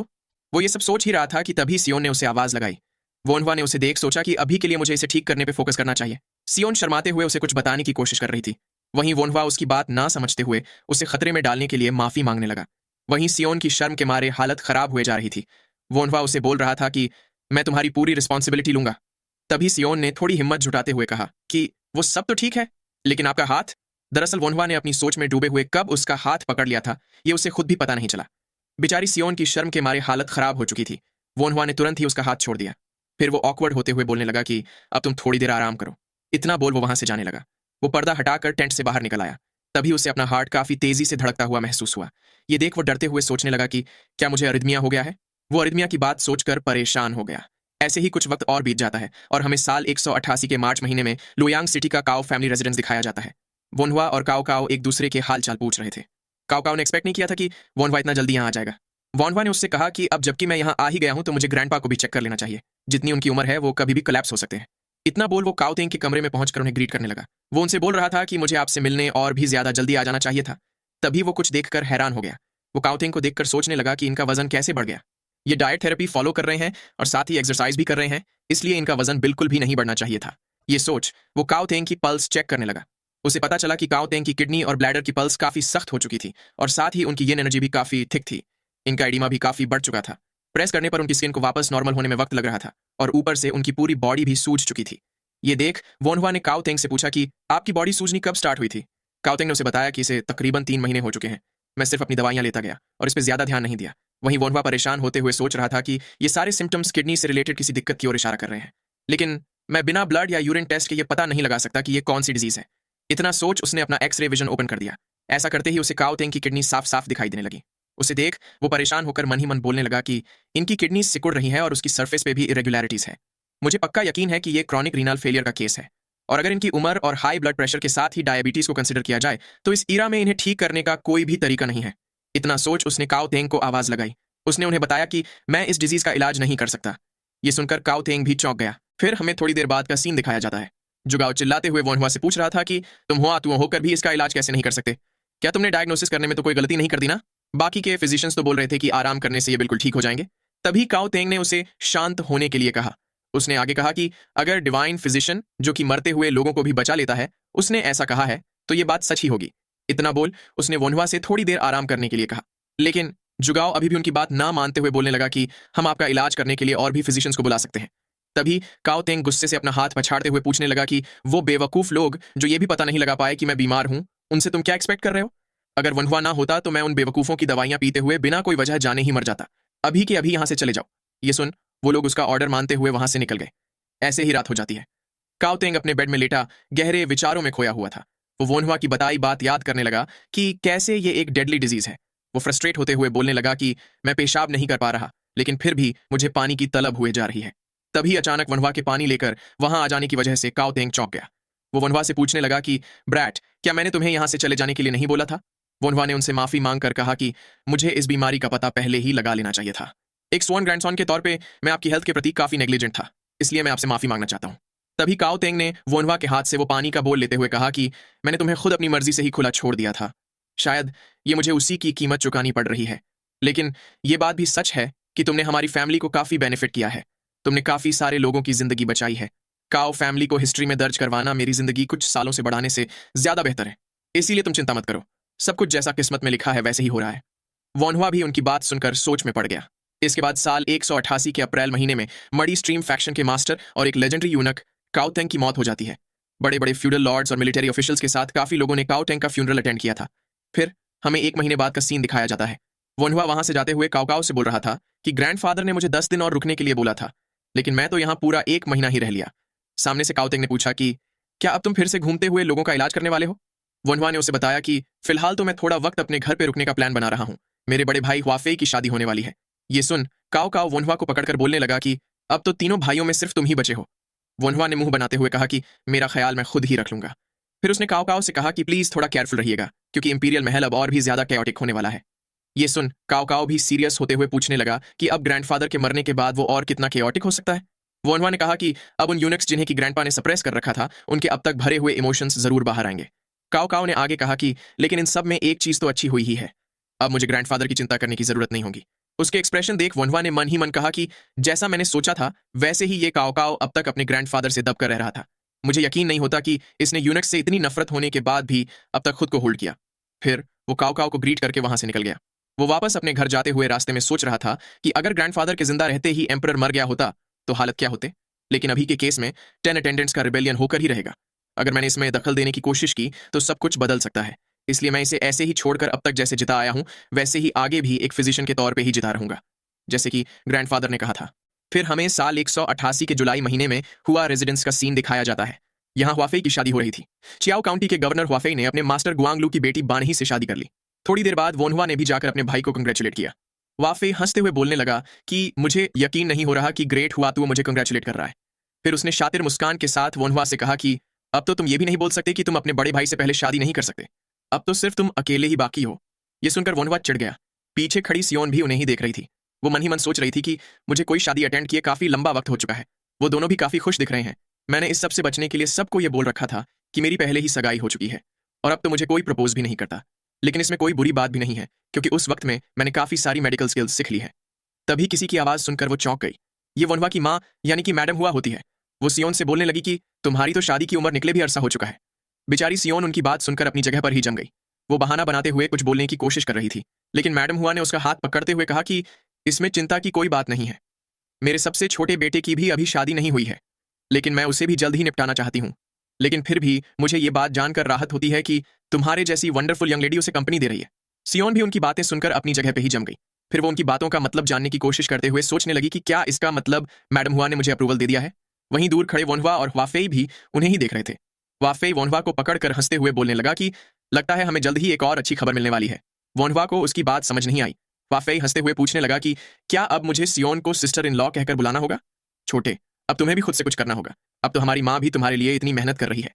वोनहुआ को यह सब काफी ट्रबलसम लग रहा था। फिर हमें साल 188 के नवंबर महीने में लोयांग सिटी का सीन दिखाया जाता है। वोनहुआ फिर से काओ काओ से मिलने पहुंच चुका था। वो फ्रस्ट्रेट होकर काओ काओ को बता रहा था कि कैसे उसके घर वाले 3 महीनों तक उससे शादी की ही बातें करते रहे। सामने से काओ काओ भी हंसते हुए बोलने लगा कि तुम्हें अपने आसपास की लड़की पे भी थोड़ा ध्यान देना चाहिए। वोनहुआ उसकी बात सुनकर चिढ़ गया। उसने याद किया कि कैसे उसके घर वालों ने भी उसे इसी बात से परेशान किया था। फिर वो दोनों चाय पीते हुए बातें करने लगे। वोनहुआ को पता चला कि काओ काओ अभी भी 3 सालों से आर्मी अरेंजमेंट के कर्नल की ही पोस्ट पे था। उसने सोचा कि असल हिस्ट्री के मुताबिक तो इसे अब तक वापस से लुयांग में पोस्ट हो जाना चाहिए था। हिस्ट्री में इस बात का कोई रिकॉर्ड नहीं है कि काओ काओ ने 10 अटेंडेंट्स के रिबेलियन में हिस्सा लिया था या नहीं। तभी काओ काओ ने वोनहुआ से कहा कि वैसे मैं आज तुम्हें किसी से मिलवाने वाला हूं। ये सुन वोनहुआ सोचने लगा कि आखिर ये मुझे किससे मिलवाना चाहता है। तभी किसी ने उनके कमरे का दरवाजा खोल दिया। काओ काओ ने उसे युआन शाओ बुलाते हुए कहा कि तुम फिर से लेट हो चुके हो। वोनहुआ युआन शाओ का नाम सुनकर चौंक गया। युआन शाओ भी काओ काओ से बोलने लगा कि ये तो शुक्र मनाओ कि मैं ऐसी शैबी जगह पे तुमसे मिलने भी आया। ये सुन काओ काओ भी मुंह बनाते हुए उसे घमंडी कहने लगा। फिर युआन शाओ ने वोनहुआ को ग्रीट करते हुए बताया कि मेरा नाम युआन शाओ है और मैं सेंट्रल आर्मी का कर्नल हूं। वोनहुआ ने भी उसे ग्रीट किया। युआन शाओ आगे वोनहुआ से बोलने लगा कि मैंने तो सुना था कि लोग तुम्हें हुआतुओ बुलाते हैं, लेकिन लगता है कि तुम डीमंस को हैंडल करने में भी काफी एक्सपर्ट हो। मुझे नहीं पता कि तुम इस कमीने काओ काओ को कैसे हैंडल कर लेते हो। ये सुनकर काओ काओ भी चिढ़ गया। उसने वोनवा से कहा कि अगर ये कमीना युआन शाओ कभी बीमार होकर तुम्हारे पास आए तो भी उसका इलाज मत करना। वोनवा ऑकवर्डली हंसते हुए उन दोनों की लड़ाई सुनने लगा। उसने सोचा कि इनकी बातें सुनना अजीब है, क्योंकि हिस्ट्री के हिसाब से इनमें से एक सिरदर्द से और दूसरा खून की उल्टी करके मर गया था। इस पर यकीन कर पाना मुश्किल हो रहा है कि इन दोनों ने थ्री किंगडम्स के सबसे बड़े बैटल में लड़ाई की थी। मुझे इसके बारे में ज्यादा नहीं सोचना चाहिए। अगले साल होने वाले 10 अटेंडेंट्स के रिबेलियन को युआन शाओ के द्वारा सप्रेस कर दिया जाएगा, लेकिन वो एक कंप्लीट फेलियर होगा। तभी युआन शाओ काओ काओ से बोलने लगा कि अब मुझे यहाँ बुलाने की असली वजह बताओ। तुम सिर्फ मुझे एक फिजिशियन से इंट्रोड्यूस करने के लिए तो बुलाने से रहे। ये सुन काओ काओ ने बताया कि इसकी वजह है फादर का कमांडेंट की पोजीशन से नीचे उतर जाना। वनहुआ ने भी ये जानकर सोचा कि तो इसका मतलब काओ तेंग के मरते ही जुगाओ को उसकी पोजीशन से हटा दिया गया है। युआन शाओ भी समझ गया कि काओ काओ ने उसे यहाँ वनहुआ के लिए बुलाया है। उसने मुस्कुराते हुए उंगली के इशारे से बताया कि सिर्फ 2 बार। मैं युआन शाओ फ्यूचर में 2 बार वनहुआ की मदद करूंगा। ये सुन काओ काओ ने मुंह बनाते हुए कहा कि मुझे तो लगा था कि तुम 3 बार मदद करोगे। युआन शाओ ने बताया कि 3 बार बहुत ही ज्यादा हो जाएगा। वहीं वनहुआ को समझ नहीं आ रहा था कि ये उसे हेल्प करने की बातें क्यों कर रहे हैं। फिर उसे समझ आया कि ये लोग शायद ऐसी बातें इसलिए कर रहे हैं क्योंकि मेरी भी असिस्टेंट इंपीरियल सेंसरेट की पोस्ट जाने वाली है। युआन शाओ की फैमिली मडी स्ट्रीम नाम के फैक्शन की हेड है, इसीलिए यूनक्स भी बिना कुछ सोचे समझे उसके खिलाफ जाने की हिम्मत नहीं करेंगे। वहीं काओ काओ मुंह बनाते हुए युआन शाओ को थैंक्स बोल रहा था। वोनवा को भी ये देख अच्छा लगा कि काओ काओ उसके लिए इतना कुछ कर रहा है। उसने सोचा कि मुझे भी इसके लिए कुछ करना चाहिए। इतना सोच उसने काओ काओ को आवाज लगाई। उसने काओ काओ से कहा कि अगर फ्यूचर में कभी आपकी जिंदगी खतरे में पड़े और आप किसी पे भरोसा ना कर पाओ तो ऐसी सिचुएशन में प्लीज अपनी तलवार पहले मत उठाइएगा। इतना बोल वो हिस्ट्री याद करने लगा, जिसके हिसाब से 3 ऐसे इंसिडेंट्स हुए थे जिसे काओ काओ की 3 काली हिस्ट्री के नाम से जाना जाता है।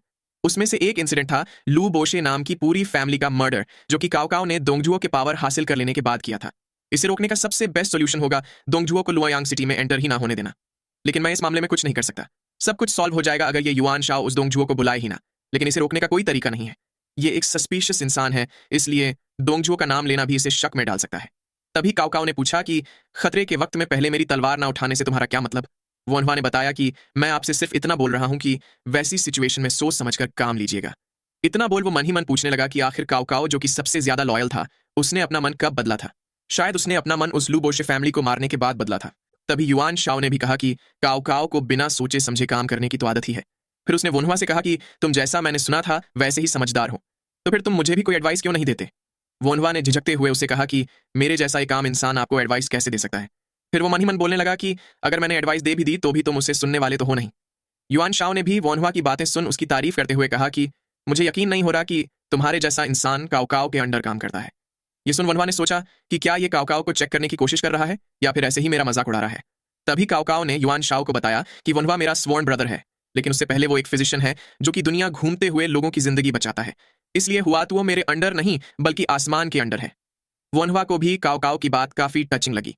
फिर काओ काओ और युआन शाओ दोनों फिर से लड़ाई करने लगे। थोड़ी देर बाद युआन शाओ वहां से निकलने लगा, लेकिन निकलने से पहले उसने वोनवा को बाय बोलते हुए कहा कि मुझे उम्मीद है कि हमारी अगली मुलाकात किसी बैटलफील्ड में ना हो। ऐसे ही वक्त बीता जाता है और हमें साल 189 का हुआ रेजिडेंस का सीन दिखाया जाता है। लॉर्ड यू वोनवा को आवाज लगा रहा था। वोनवा ने पूछा कि क्या कोई दिक्कत की बात है। सामने से लॉर्ड यू ने बताया कि एम्परर लू होंग मर चुके हैं। मैं ये बात आप तक जल्द से जल्द पहुंचाने की पूरी कोशिश कर रहा था, लेकिन 10 यूनिक्स का सर्वेलेंस बहुत ही स्ट्रिक्ट था। वोनवा ने कहा कि तुम सही सलामत वापस आ गए, इतना ही बहुत है। फिर लॉर्ड यू ने वोनवा को आगे बताया कि मैं आपकी बताई हुई चीज अभी भी प्रिपेयर नहीं कर पाया हूं। ये सुन वोनवा ने उसे वो चीज साल के अंत तक रेडी करने की रिक्वेस्ट की। लॉर्ड यू ने आगे पूछा कि क्या आपको वाकई में लगता है कि दुनिया केओस में जाने वाली है। वनवा ने उसे हाँ में जवाब देते हुए बताया कि दुनिया ऐसे केओस से भरने वाली है जिसकी कंपैरिजन येलो टर्बन रिबेलियन से भी नहीं की जा सकती। ये सुन लॉर्ड यू ने परेशान होते हुए पूछा कि तो क्या फिर हमें यहाँ से भागने की तैयारी नहीं करनी चाहिए। वनवा ने उसे बताया कि हर जगह बैटलफील्ड ही होने वाली है और कोई भी जगह सेफ नहीं रहेगी, इसलिए हम ज्यादा से ज्यादा लोगों को बचाने की कोशिश करेंगे। फिर सीन शिफ्ट होता है और हमें बताया जाता है कि साल 189 के मई महीने में एम्परर लू होंग गुजर गए। लू होंग ने जाने से पहले 10 अटेंडेंट्स में से एक जियान शू से अपने बेटे प्रिंस लुशिए का ख्याल रखने के लिए बोला था, लेकिन जियान शू, जिसे कि दूसरे प्रिंस लुबियान के अंकल जनरल हेजिन से नफरत थी, उसने प्रिंस लुशिए को सपोर्ट करने के साथ हेजिन को मारने का प्लान बनाया। लेकिन पान यी नाम के वॉर मिनिस्टर ने उनका यह प्लान हेजिन को बता दिया, जिसे जानकर हेजिन ने जियान शू को मार दिया। इसके बाद हेजिन ने दूसरे प्रिंस लुबियान को एम्परर बनाने के लिए सपोर्ट किया। इसी बीच युआन शाओ और कुछ और लोगों ने मिलकर हेजिन को 10 यूनिक्स को मारने के लिए मना लिया। इसके लिए युआन शाओ ने एक प्रॉपर प्लान भी बनाया। सबसे पहले उन्होंने सोल्जर्स को माउंटेन बैंडिट्स जैसा भेष पहनाकर उनके बेस में आग लगा दी और ऐसा दिखाया कि यह काम माउंटेन बैंडिट्स ने किया था। फिर उन्होंने हेजिन के अंडर के जनरल्स और कुछ वॉरलॉर्ड्स के साथ मिलकर माउंटेन बैंडिट्स का डर फैला दिया। इसके बाद उन्होंने एम्परर और 10 अटेंडेंट्स के द्वारा बनाई गई माउंटेन बैंडिट्स को अपीज करने वाली पॉलिसी का विरोध किया और उसे एक बहाने की तरह यूज करके 10 अटेंडेंट्स को एलिमिनेट कर दिया। फिर उन्होंने वॉरलॉर्ड्स के साथ मिलकर माउंटेन बैंडिट्स को भी सप्रेस करके इसे कवर अप कर दिया। लेकिन वहीं जो वॉरलॉर्ड्स लुयांग सिटी की ओर बढ़ रहे थे, उन्होंने दोंगझुओ से हाथ मिला लिया। अभी वक्त चल रहा था साल 189 के अगस्त महीने की 25 तारीख। उस दिन 10 अटेंडेंट्स ने जनरल हेजिन का मर्डर करवा दिया। इससे गुस्सा होकर युआन शाओ और कुछ और लोगों ने अपनी फोर्सेस के साथ मिलकर 10 अटेंडेंट्स और यूनिक्स का नरसंहार शुरू कर दिया। इस पूरी घटना में 2000 से भी ज्यादा यूनिक्स को स्लॉटर किया गया था। 10 अटेंडेंट्स में से एक झांग रांग, जो कि अभी भी बचा हुआ था, उसने लू बियान, जो कि अब एम्परर बन चुका था, उसे और उसके भाई लू शिए को धमकाकर भागने पर मजबूर कर दिया। लेकिन युआन शाओ के उसके पीछा करने पर वो नदी में कूद गए। लेकिन दोंगझुओ ने लू बियान और लू शिए को सिक्योर कर लिया और उनके साथ वापस लुयांग सिटी पहुंच गया। उसने सितंबर के महीने में लू बियान को हटाकर लू शिए को एम्परर बना दिया। इसके बाद दोंगझुओ का ब्रूटल राज शुरू हो गया, जहां उसके पास एब्सोल्यूट पावर थी। युआन शाओ, जो कि उसके ऑपोजिशन में था, वो साउथ की ओर बोहाई प्रीफेक्चर में भाग गया ताकि वो अपनी खुद की फोर्स खड़ी कर सके। वहीं दोंगझुओ ने काओ काओ को अपनी तरफ करने के लिए उसे आर्म्ड कैवलरी के कर्नल के तौर पर अपॉइंट किया।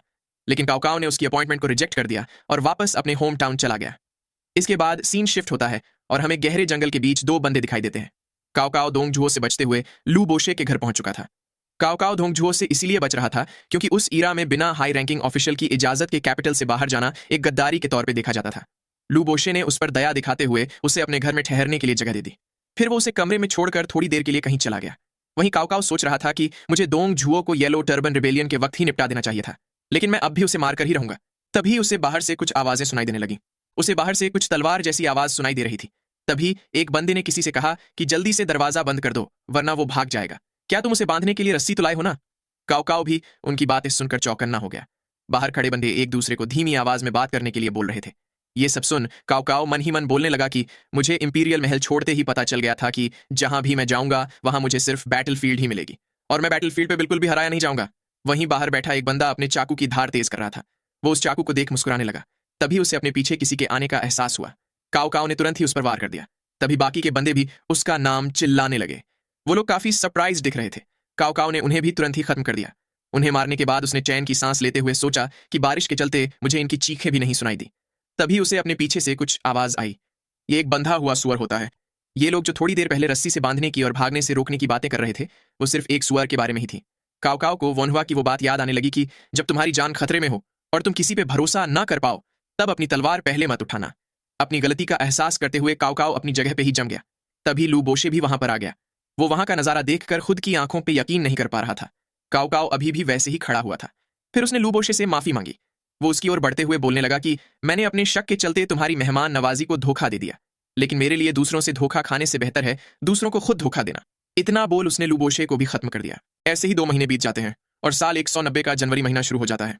युआन शाओ के साथ मिलकर कई और वॉरलॉर्ड्स ने दोंगझुओ को हटाने के लिए आर्मी खड़ी कर ली थी। इस आर्मी के वैनगार्ड के तौर पे सुनजियान ने सबसे पहले अटैक किया। फिर हमें 4 दिन बाद उस आर्मी के बेस कैंप का सीन दिखाया जाता है। वोनहुआ वहां पेशेंट्स का इलाज कर रहा था। उसे मन ही मन थोड़ी राहत थी कि उसने इस चीज के लिए पहले ही तैयारियां कर ली थी। फिर वो थोड़ा परेशान होकर सोचने लगा कि ये हिस्ट्री से थोड़ा अलग हो रहा है। तभी उसकी नजर किसी चीज पर गई। पास ही बैठा सुनजियान किसी बात पे बौखलाए जा रहा था। फिर उसने वोनहुआ से कहा कि मैं तुमसे एक फेवर मांगना चाहता हूँ, प्लीज उन फ्यूडल लॉर्ड्स को थोड़ी डांट लगाओ। मैं तुमसे भीख मांग रहा हूँ। अगर तुम उनसे बात करोगे तो वो कम से कम उसे सुनेंगे तो सही, क्योंकि तुम हुआ तुम हो। उनमें से काफी सारे लोग तुम्हारे कर्ज में हैं। अगर हम लोग उस हुआ शियोंग को मार नहीं पाए तो हमारी आर्मी सिर्फ एक झुंड बनकर रह जाएगी। उसकी बात सुन वोनहुआ ने याद किया कि कैसे गुआन यू ने कुछ ही वक्त में हुआ शियोंग को खत्म कर दिया था। इतना सोच उसने सुनजियान की बात मान ली। फिर वो आर्मी के मेन कमांड पोस्ट की ओर जाने लगा।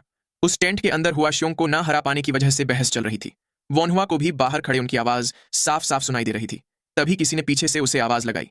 झांग फेई, लू बेई और गुआन यू ने खुश होते हुए वोनहुआ को ग्रीट किया। टेंट के अंदर बैठे काओ काओ ने भी वोनहुआ की आवाज सुन ली थी। उससे अपना वो लू बोशे फैमिली का मर्डर करने वाला सीन याद आ गया। वो तुरंत ही वहां से निकलने लगा। उसका भाई भी उसे आवाज लगाते हुए उसके पीछे जाने लगा। काओ काओ उस इंसिडेंट के बाद वोनहुआ को मिलने से काफी एम्बैरेस फील कर रहा था। वहीं वोनहुआ अभी भी लू बेई से बातें कर रहा था। उसने झांग फेई को एक गवर्नर को पिट देने के लिए थोड़ी डांट भी लगाई। थोड़ी देर बाद उनकी बातों से वोनहुआ हैरान होकर सोच रहा था कि सब कुछ हिस्ट्री से अलग हो रहा है। इतना सोच उसने उन लोगों से थोड़ी देर रुकने के लिए बोला, क्योंकि उसे यकीन था कि काओ काओ जल्द ही उन्हें बाकी लोगों से इंट्रोड्यूस करेगा। ऐसे ही 1 घंटा बीत जाता है। वोनहुआ अब काफी फ्रस्ट्रेट हो चुका था। काओ काओ अब तक बाहर नहीं निकला था। वोनहुआ ने सोचा कि अगर ऐसे ही चलता रहा तो हमें यहीं खड़े खड़े ही काफी देर हो जाएगी। इतना सोच उसने टेंट का पर्दा हटाते हुए युआन शाओ को ग्रीट किया। उसने उसे बताया कि मैंने सारे सोल्जर्स का इलाज कर दिया है। वहीं युआन शुओ उसे देख थोड़ा गुस्सा होकर मन ही मन बोलने लगा कि आखिर एक फिजिशियन की ऐसे ही अंदर घुस आने की हिम्मत भी कैसे हुई। तभी किसी ने वोनहुआ को आवाज लगाई। वहां खड़ा गवर्नर लू दाई वोनहुआ से बोलने लगा कि हमें मिले काफी लंबा वक्त हो चुका है। वोनहुआ को भी याद आया कि कैसे उसने येलो टर्बन रिबेलियन के वक्त लू दाई को पेट में लगे तीर से मरने से बचाया था। इसके बाद वहां खड़े और लोग भी मुस्कुराते हुए खुद को वोनवा से इंट्रोड्यूस करने लगे, लेकिन युआन शुओ अभी भी इस सबसे थोड़ा इरिटेटेड था। फिर वो स्मर्क करते हुए वोनवा से पूछने लगा कि तुम यहाँ क्यों आए हो। इतना बोलते हुए उसने अपने हाथ की एक उंगली दिखाकर मन ही मन कहा कि तुम्हें यहाँ से बाहर ना भगाना मेरी सबसे पहली मदद है। वोनवा भी ये देख अनॉयड होकर सोचने लगा कि ये बिल्कुल एक कमीना है। फिर उसने पास ही खड़े उन तीनों भाइयों की ओर इशारा करते हुए बताया कि ये मेरे कुछ दोस्त हैं और उन्होंने डिसाइड किया है कि वो लोग दोंग जुओ से लड़ाई करने में कुछ एफर्ट डालना चाहते हैं। युआन शाओ भी उसकी बात पे विचार करने लगा। बाकी के लोग भी बोलने लगे कि ये अगर वोनवा के दोस्त है तो इनमें जरूर एक्स्ट्रॉर्डिनरी कमांडर्स होंगे। फिर उनके पूछने पर वोनवा ने बताया कि ये तीनों ही भाई हान इंपीरियल फैमिली के डिसेंडेंट्स हैं। ये सुन वहां खड़े सारे लोग काफी खुश हो गए। तभी किसी के चिल्लाने की आवाज सुनकर वो सब डरने लगे। युआन शाओ ने वोनवा को बताया कि तुम इंपीरियल फैमिली के डिसेंडेंट तो ले आए हो, लेकिन जैसा कि तुम देख ही सकते हो यहाँ के हालत बिल्कुल भी अच्छे नहीं है। तभी बाहर खड़ा वो बंदा फिर से उन्हें गद्दार कमीने कहकर चिल्लाने लगा।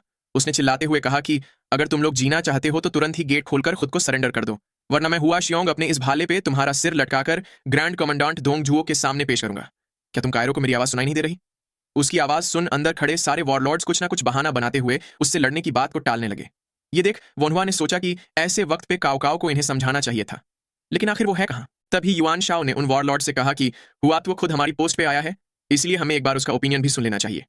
क्या तुम्हारे पास इस सिचुएशन को सुलझाने का कोई तरीका है वोनवा, या फिर क्या तुम खुद हुआ शियोंग को मारने का प्लान बना रहे हो, क्योंकि उसकी सरनेम भी तुम्हारी तरह हुआ ही है। वोनवा ने यह सुन परेशान होते हुए मन ही मन कहा कि अब मेरे पास ये करने के अलावा और कोई चॉइस नहीं है। इतना सोच उसने तुरंत ही उन तीनों भाइयों की ओर इशारा करते हुए कहा कि हमारे पास इसके लिए एक बेहतर सोल्यूशन है।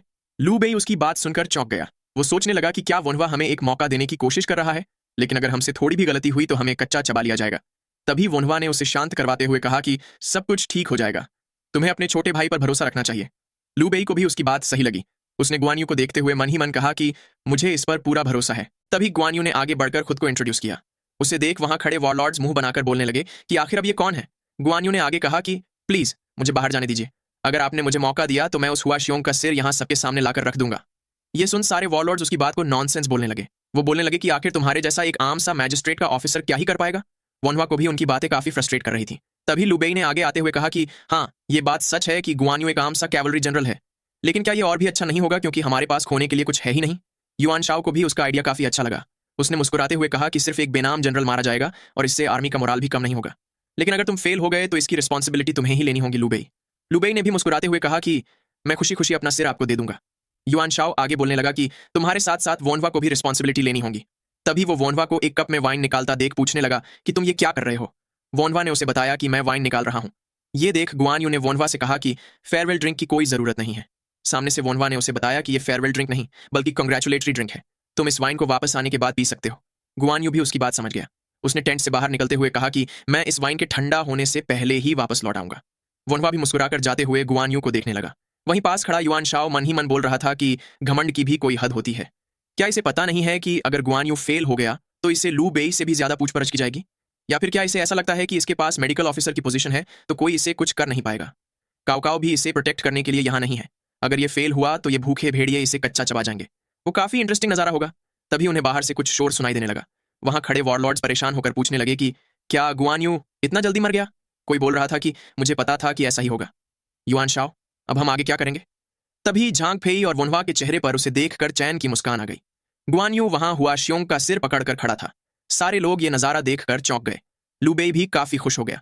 तभी पीछे से वोनवा ने उसे वाइन देते हुए कंग्रेचुलेट किया और बताया कि तुम्हें यह वाइन अपने छोटे भाई को दे देनी चाहिए।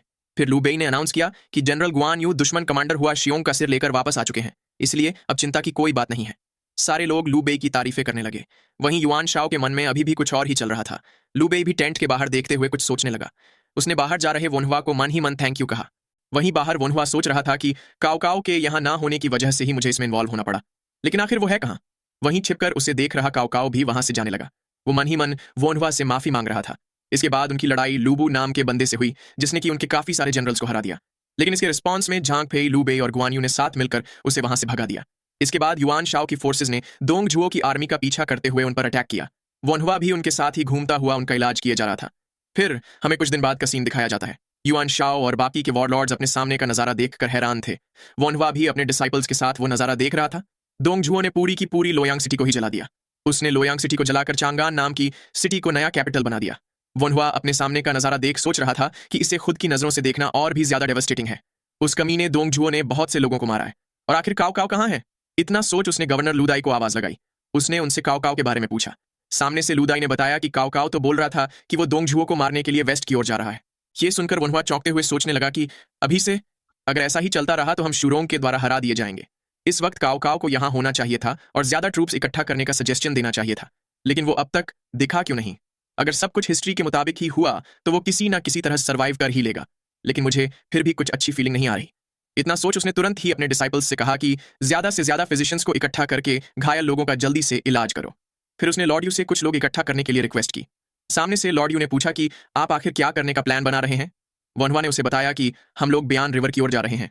काव काव खतरे में है। फिर हमें अगले दिन का सीन दिखाया जाता है। ये जगह होती है हेनान प्रीफेक्चर की शिंगयांग काउंटी। काव काव चिल्लाते हुए अपने सोल्जर्स को रिट्रीट करने का ऑर्डर देने लगा। उसका ऑर्डर सुन सब लोग वहां से भागने लगे। काव काव ने अपने पास ही आ रहे इंचो से कहा कि हमें भागने का रास्ता ओपन करना होगा। उसकी बात सुन इंचो ने अपना रास्ता बदलते हुए उसे बताया कि मैं तुमसे हेनेई प्रीफेक्चर में मिलूंगा। वहीं काव काव इरिटेट होते हुए सोच रहा था कि मैंने एक्सपेक्ट नहीं किया था कि लुबु खुद इस लड़ाई में हिस्सा लेगा। तभी उसकी तरफ बहुत सारे तीर उड़ते हुए आने लगे। उन तीरों से उसका घोड़ा बुरी तरह घायल हो गया और उसे भी कुछ तीर लग गए। इससे वो अपने घोड़े से नीचे गिर पड़ा। ये देख कुछ सोल्जर्स तलवार लिए उसे मारने के लिए बढ़ने लगे, लेकिन तभी कोई अपना घोड़ा लेकर वहां पहुंच आया। उसने एक ही वार में उन सोल्जर्स को खत्म कर दिया। फिर वो काव काव के सामने घोड़े से नीचे उतर गया। उसने हंसते हुए काव काव से कहा कि अब ऐसे ही पैथेटिक होकर वहां बैठना छोड़ो और खड़े हो जाओ। तुम्हें मरने से पहले मेरे सारे पैसे वापस चुकाने होंगे। दरअसल ये बंदा काव काव का कजन काव होंग होता है, जो कि काव काव की आर्मी का फाइनेंस मैनेज करता है। काव काव ने भी उसे मजाक में जवाब देते हुए बताया कि वो पैसे देने में तो मुझे 100 साल लग जाएंगे। काव होंग ने उसे घोड़े पे बैठाते हुए कहा कि फिर तो तुम ऐसी जगह पे नहीं मर सकते। इतना बोल उसने उस घोड़े को वहां से भगा दिया। तभी उसे पीछे से कुछ सोल्जर्स की आवाज सुनाई देने लगी। वो हंसते हुए उन्हें देखने लगा। वो बोल रहा था कि ये दुनिया काव होंग के बिना तो रह सकती है, लेकिन काव काव जैसा हीरो इस दुनिया के लिए ज्यादा जरूरी है। फिर हमें 1 घंटे बाद का सीन दिखाया जाता है। काव होंग अभी भी उन सोल्जर्स से लड़ाई किए जा रहा था, लेकिन अब वो काफी थक चुका होता है। वो अपनी लिमिट तक पहुंच चुका था। तभी किसी ने उसकी थाई पे हमला कर दिया। थाई पे चोट लगते ही वो जमीन पे गिर पड़ा। उसने अपने सामने तलवार लेकर खड़े सोल्जर को देख सोचा कि शायद मैं अपने पैसे वापस नहीं ले पाऊंगा। तभी उस बंदे के हाथ से तलवार छूट गई और वो कराहने लगा। काव होंग भी ये देखकर सरप्राइज था। वो अपने सामने लड़ाई कर रहे झांग गुई और लॉर्ड यू को देख सोचने लगा कि क्या ये रेस्क्यू फोर्स है? मुझे पता नहीं है कि ये कौन है, लेकिन यही मेरा चांस है। अगर सब कुछ सही रहा तो मैं फिर से काव काव से रियूनाइट कर पाऊंगा। तभी किसी ने उसे खड़ा होने से मना करते हुए बताया कि हम जल्द ही इससे निपट लेंगे। काव होंग ये सुन बोलने लगा कि मेरा भी खुद का कोई प्राइड है। मैं ऐसे ही बैठे बैठे मदद कैसे पा सकता हूं? ऐसा करना आप लोगों के प्रति डिसरिस्पेक्ट होगा। वैसे मेरे बेनिफैक्टर आपका नाम क्या है? ये सुन सामने खड़ा बंदा अपना मास्क उतारने लगा। उसने बताया कि मेरा नाम हेमान है। ऐसे ही हेमान ने काव होंग की जान बचा ली। फिर शाम हो जाती है और हमें आर्मी का बेस कैंप दिखाया जाता है। अंदर कुछ लोग हंसी मजाक कर रहे थे। काव होंग ये सुनकर खुश हो गया कि वो रेस्क्यू फोर्स भेजने वाला बंदा वनहुआ था।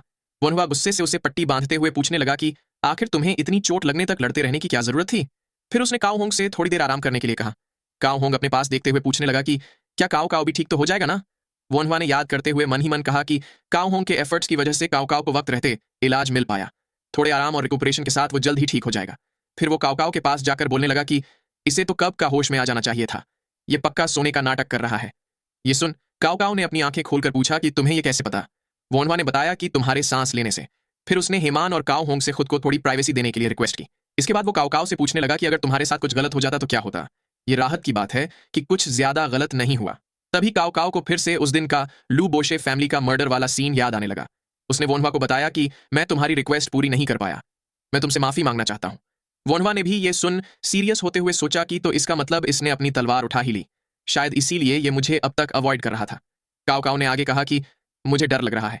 मुझे अपने क्लोज फ्रेंड को मारने की और तुम्हारी सलाह याद ना कर पाने की बात से भी ज्यादा इस बात से डर लग रहा है कि वैसा करते वक्त मुझे काफी शांति का एहसास हुआ था। इतना बोल काव काव अजीब तरीके से स्माइल करने लगा। तभी वनहुआ ने चिल्लाते हुए उसे रुकने को बोला। उसने आगे कहा कि तुमने जो किया है उसके लिए अगर तुम घुटनों पे गिरकर माफी मांगो तो भी वो कम ही पड़ेगा। ऐसी बातें दोबारा कभी मत बोलना।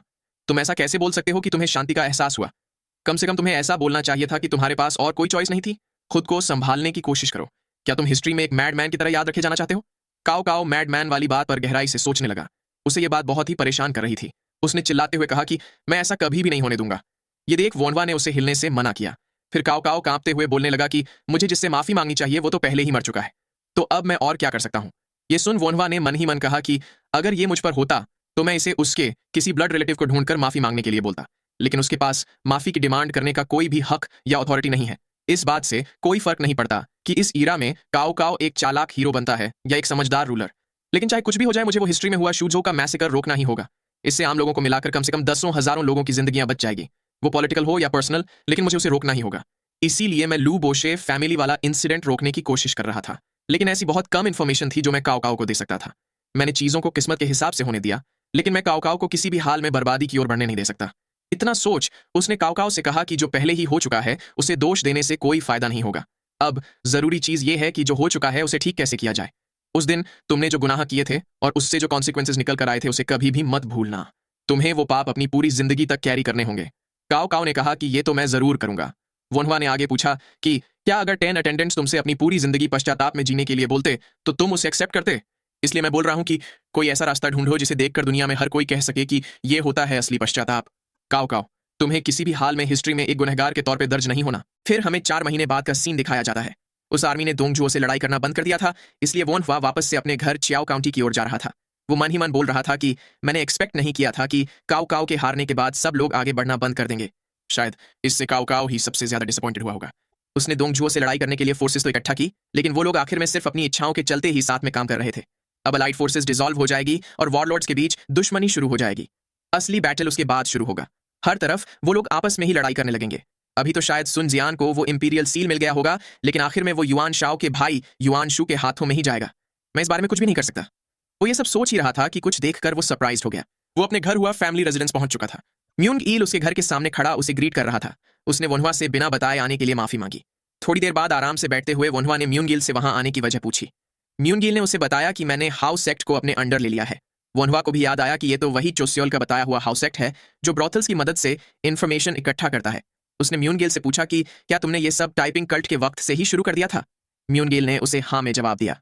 उसने आगे बताया कि जब मैंने आपका नाम लिया तो उस सेक्ट की चोस्योल नाम की डिसाइपल ने पूरी तरह से कोऑपरेट किया। वनहुआ बोलने लगा कि तो फिर इसका मतलब अब सारी इन्फॉर्मेशन आप तक आराम से पहुंच जाती होंगी। सामने से म्यूनगेल ने बताया कि मैंने हिस्टोरियंस मर्चेंट ट्रूप पे भी कंट्रोल हासिल कर लिया है। वनहुआ को इस ऑर्गेनाइजेशन के बारे में ज्यादा कुछ आइडिया नहीं था। ये देख म्यूंग ईल ने उसे बताया कि हिस्टोरियंस मर्चेंट ट्रूप लोयांग सिटी का सबसे बेस्ट मर्चेंट ट्रूप है। उन्हें 10 अटेंडेंट्स का फुल सपोर्ट मिला हुआ था। वो इतना बड़ा मर्चेंट गिल्ड था कि इंपीरियल महल का आधा सप्लाई तो सिर्फ वो लोग ही संभालते थे। ये सुन वनहुआ ने आगे सीरियस एक्सप्रेशन के साथ कहा कि लेकिन 10 अटेंडेंट्स के फॉल के बाद उनकी पावर पक्का चली गई होगी और अब तो लोयांग सिटी भी सिर्फ राख बनकर ही रह गई है। लेकिन ये भी एक राहत की बात है कि वो लोग दोंगजुओ के हाथ नहीं लगे। इससे अब हम लोग हिस्टोरियंस मर्चेंट ट्रूप के सारे नेटवर्क और ट्रांसपोर्टेशन कैपेबिलिटीज को अब्जॉर्ब कर पाए। म्यूंगेल ने आगे बताया कि मेरा वर्चुअस फ्लावर नाम का मर्चेंट ट्रूप उन्हें अब्जॉर्ब करने के बाद 3 सबसे बड़े मर्चेंट ग्रुप्स में से एक बन चुका है। ये सब कुछ सिर्फ आपकी फोरसाइट से ही पॉसिबल हो पाया है। इसलिए मैं चाहता हूं कि आप हाउस सेक्ट और इस मर्चेंट ट्रूप को एक्सेप्ट करें। वनहुआ उसकी बात सुनकर भौचक्का रह गया। वो खड़ा होते हुए बोलने लगा कि ये मेरे लिए कुछ ज्यादा ही हो जाएगा, मैं उन्हें कैसे मैनेज कर पाऊंगा? म्यूंगेल ने उसे चिंता न करने को बोलते हुए कहा कि इसका सारा मैनेजमेंट हम लोग संभाल लेंगे, हम लोग आपको फॉलो करना चाहते हैं। वनहुआ ने भी सोचा कि इस केओटिक वक्त में पैसे और इन्फॉर्मेशन सबसे ज्यादा वैल्यूएबल है, लेकिन फिर भी मुझे एंग्शियस फील हो रहा है। ऐसा लग रहा है कि मैं इस वॉर के केओस में गिरता चला जा रहा हूं, लेकिन फिर भी अगर मुझे सर्वाइव करना है तो मुझे पावर तो चाहिए ही होंगी। इतना सोच उसने म्यूंग ईल को ग्रीट करते हुए मुस्कुराकर कहा कि चलो इसे साथ में संभालते हैं। फिर हमें थोड़ी देर बाद का सीन दिखाई देता है। वनहुआ अपने घर के बैकयार्ड में खड़ा अंगड़ाई ले रहा था। तभी उसे पीछे से किसी की आवाज सुनाई दी। यीजी चिल्लाते हुए वनहुआ को ग्रीट कर रहा था। वनहुआ ने जब दरवाजा खोलकर देखा तो बाहर खड़े यीजी ने चिल्लाते हुए अपने सोल्जर्स से वनहुआ को ग्रीट करने के लिए बोला। ये सुन सारे सोल्जर्स अपने घुटनों के बल बैठते हुए वनहुआ को ग्रीट करने लगे। वनहुआ ये देख काफी कंफ्यूज्ड था। वो इन सब से काफी बौखला गया। इसके कुछ वक्त बाद सुनजियान एम्परर का इंपीरियल सील लेकर लोयांग सिटी से भाग गया। इससे गुस्सा होकर युआन शाओ ने लूबाओ नाम के गवर्नर को सुनजियान पे हमला करने का ऑर्डर दे दिया। जैसे जैसे वॉरलॉर्ड्स का फूड सप्लाई खत्म हुआ वो लोग आपस में ही रिसोर्सेज के लिए लड़ाई करने लगे। वनहुआ को इस सब के बारे में पहले से ही पता था। तभी हमें हुआ फैमिली रेजिडेंस का सीन दिखाया जाता है जहां कोई वनहुआ को ग्रीट कर रहा था। उसके सामने खड़ी एक बच्ची उससे खुद को डिसाइपल के तौर पर रख लेने की रिक्वेस्ट कर रही थी। ये देख वनहुआ ने पूछा कि लेकिन तुम हो कौन? उस लड़की ने बताया कि मेरा नाम सारा है और मैं हिस्टोरियंस मर्चेंट ट्रूप में सबसे यंगेस्ट हूं। प्लीज मुझे अपना डिसाइपल बना लीजिए। वनहुआ ने भी म्यूनगेल की किसी को भेजने वाली बात याद कर परेशान होते हुए अपना सिर पिट लिया। सारा उसे बता रही थी कि मैं एक फिजिशियन बनना चाहती हूँ। वनहुआ के लिए पहले से ही 3 बच्चों को पढ़ाना मुश्किल हो रहा था, इसलिए वो सारा को मना करने लगा। लेकिन तभी सारा ने घुटनों के बल बैठते हुए कहा कि मुझे पहले अपना पॉस्चर ठीक कर लेना चाहिए।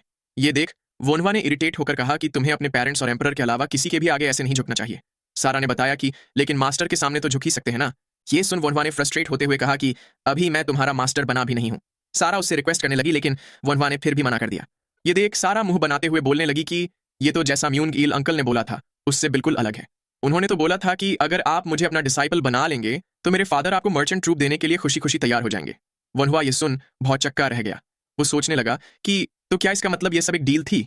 तभी सारा ने मुस्कुराते हुए कहा कि दिक्कत की कोई बात नहीं है, मुझे अपने फादर को कन्विंस करने में भी आधा साल लग गया था, इसलिए मैं यहाँ भी 1 साल के लिए तो घुटनों पर बैठ ही सकती हूँ।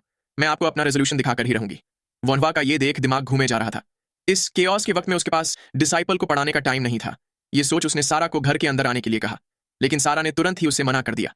वनहुआ ने उसे कई तरह से मनाने की कोशिश की, लेकिन सारा हर हाल में ऐसे ही घुटनों के बल बैठे रहने के लिए तैयार थी।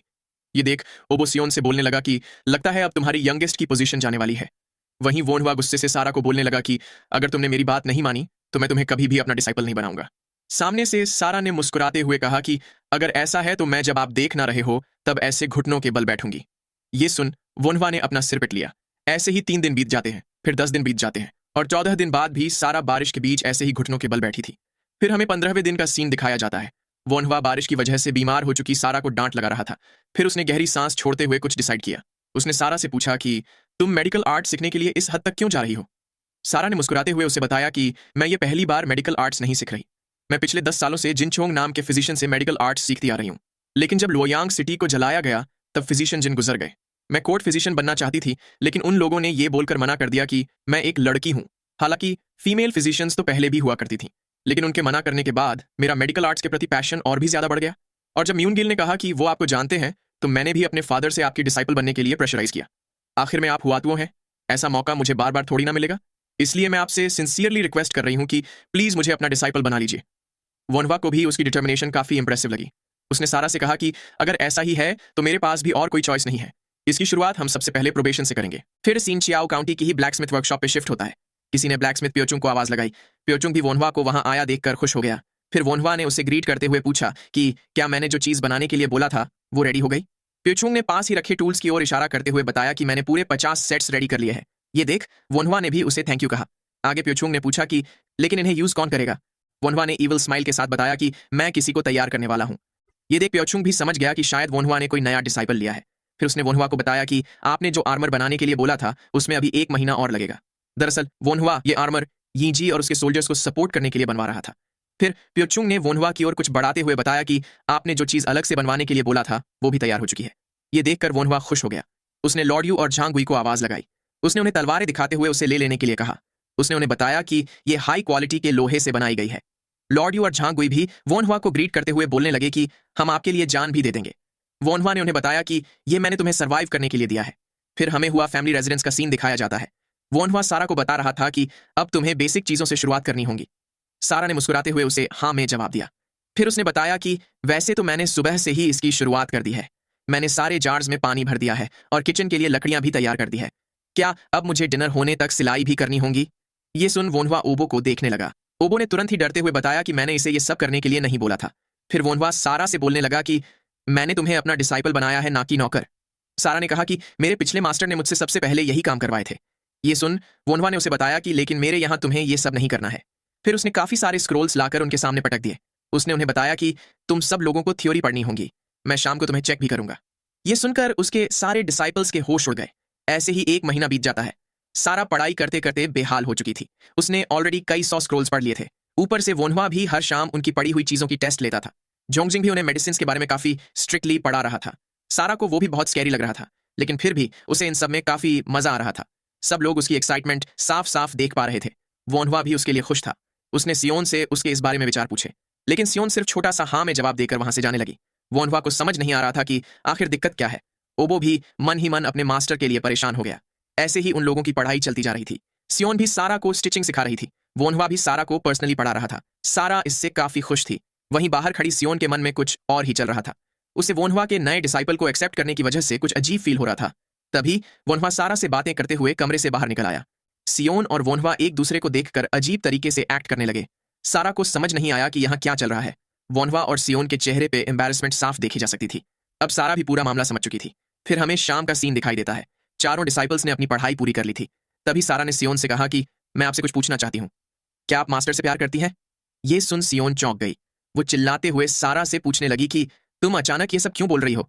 सारा ने आगे कहा कि मैं समझ सकती हूँ कि टीचर और स्टूडेंट के बीच ऐसा होना थोड़ा कंसर्निंग है, लेकिन इससे क्या ही फर्क पड़ता है। वैसे भी वॉर के चलते मर्द काफी कम हो गए हैं, इसलिए ये सब चीजें नॉर्मल हो चुकी हैं। वैसे भी आपके और मास्टर के बीच सिर्फ 2 साल का ही तो फर्क है। ये सुन सियोन ने पूछा कि तुम्हें इससे क्या मतलब, मैं अपना ख्याल खुद से रख सकती हूँ। ये सुन सारा ने पूछा कि इस सब को कितने साल हुए हैं। ओबो ने बताया कि 5 साल। ये सुन सारा सियोन से बोलने लगी कि अगर तुम्हें खुद से कुछ करना होता तो अब तक तुम्हारे 2 बच्चे भी हो चुके होते। सियोन ने गुस्से से सारा से पूछा कि तुम्हारा क्या तुम भी मास्टर से प्यार करती हो। ये सुन सारा कंफ्यूज हो गई। उसने कहा कि मास्टर तो बूढ़े हो चुके हैं, अगले साल उनकी उम्र 30 साल हो जाएगी। मेरे फादर भी मास्टर से सिर्फ 4 साल ही बड़े हैं, इसलिए मैं आपसे कह रही हूँ कि आपको जल्दी करनी चाहिए, इससे पहले कि आप भी बूढ़ी हो जाएं।